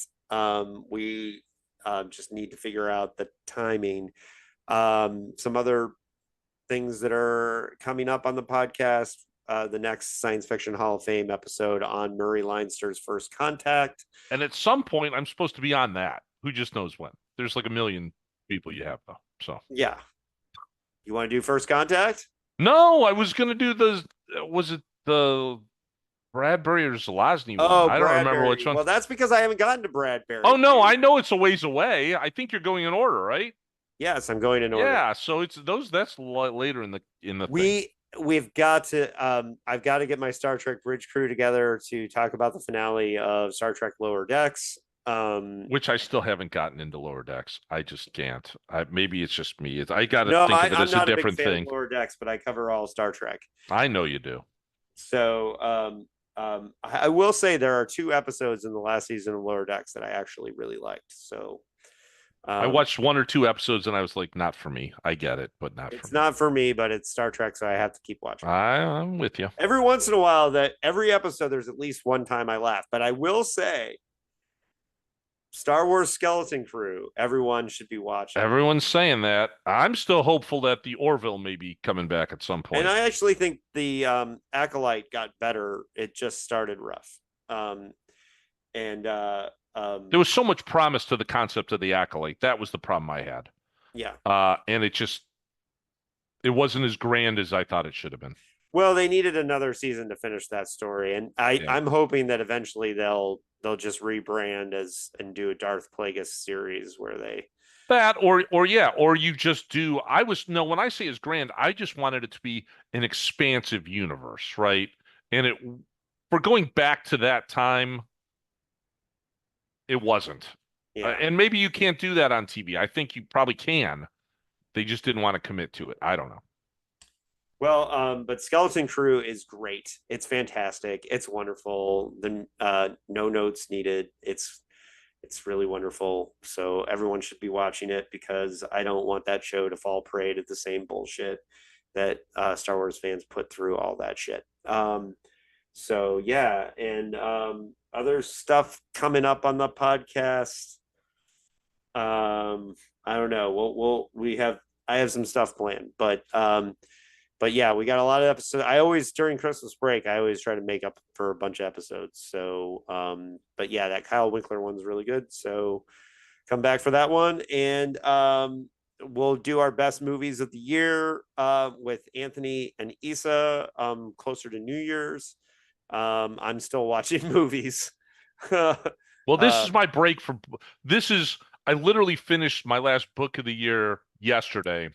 And this is always the breaking point when we do. That's why I always ask you a month ago, when do you think we're going to do this podcast? So I can line up my last books. This is the breaking point. So even if I start a book tomorrow, that's technically next year's book. So yeah, there you go. and I'm only reading research books the rest of the year. So and a little and PKD short story collection volume 3 for Wikipedia. So um which I don't really count those towards the, but whatever. Anyways, um, we'll talk soon. Everybody, Mark will be back next year for sure, but we'll probably see him at some point between now and then. Um, and hopefully, I'll see you in Indiana. I don't Yeah. have trip planned right now because I went to so many conventions this year, but I did more traveling this year than I usually Well, do. I got to get out there too. I got to get out there too. Yeah, yeah, you do. You got to come to San Diego. Yeah, Especially you absolutely. could come out during the winter when I rode my bike in short sleeves to the store earlier today.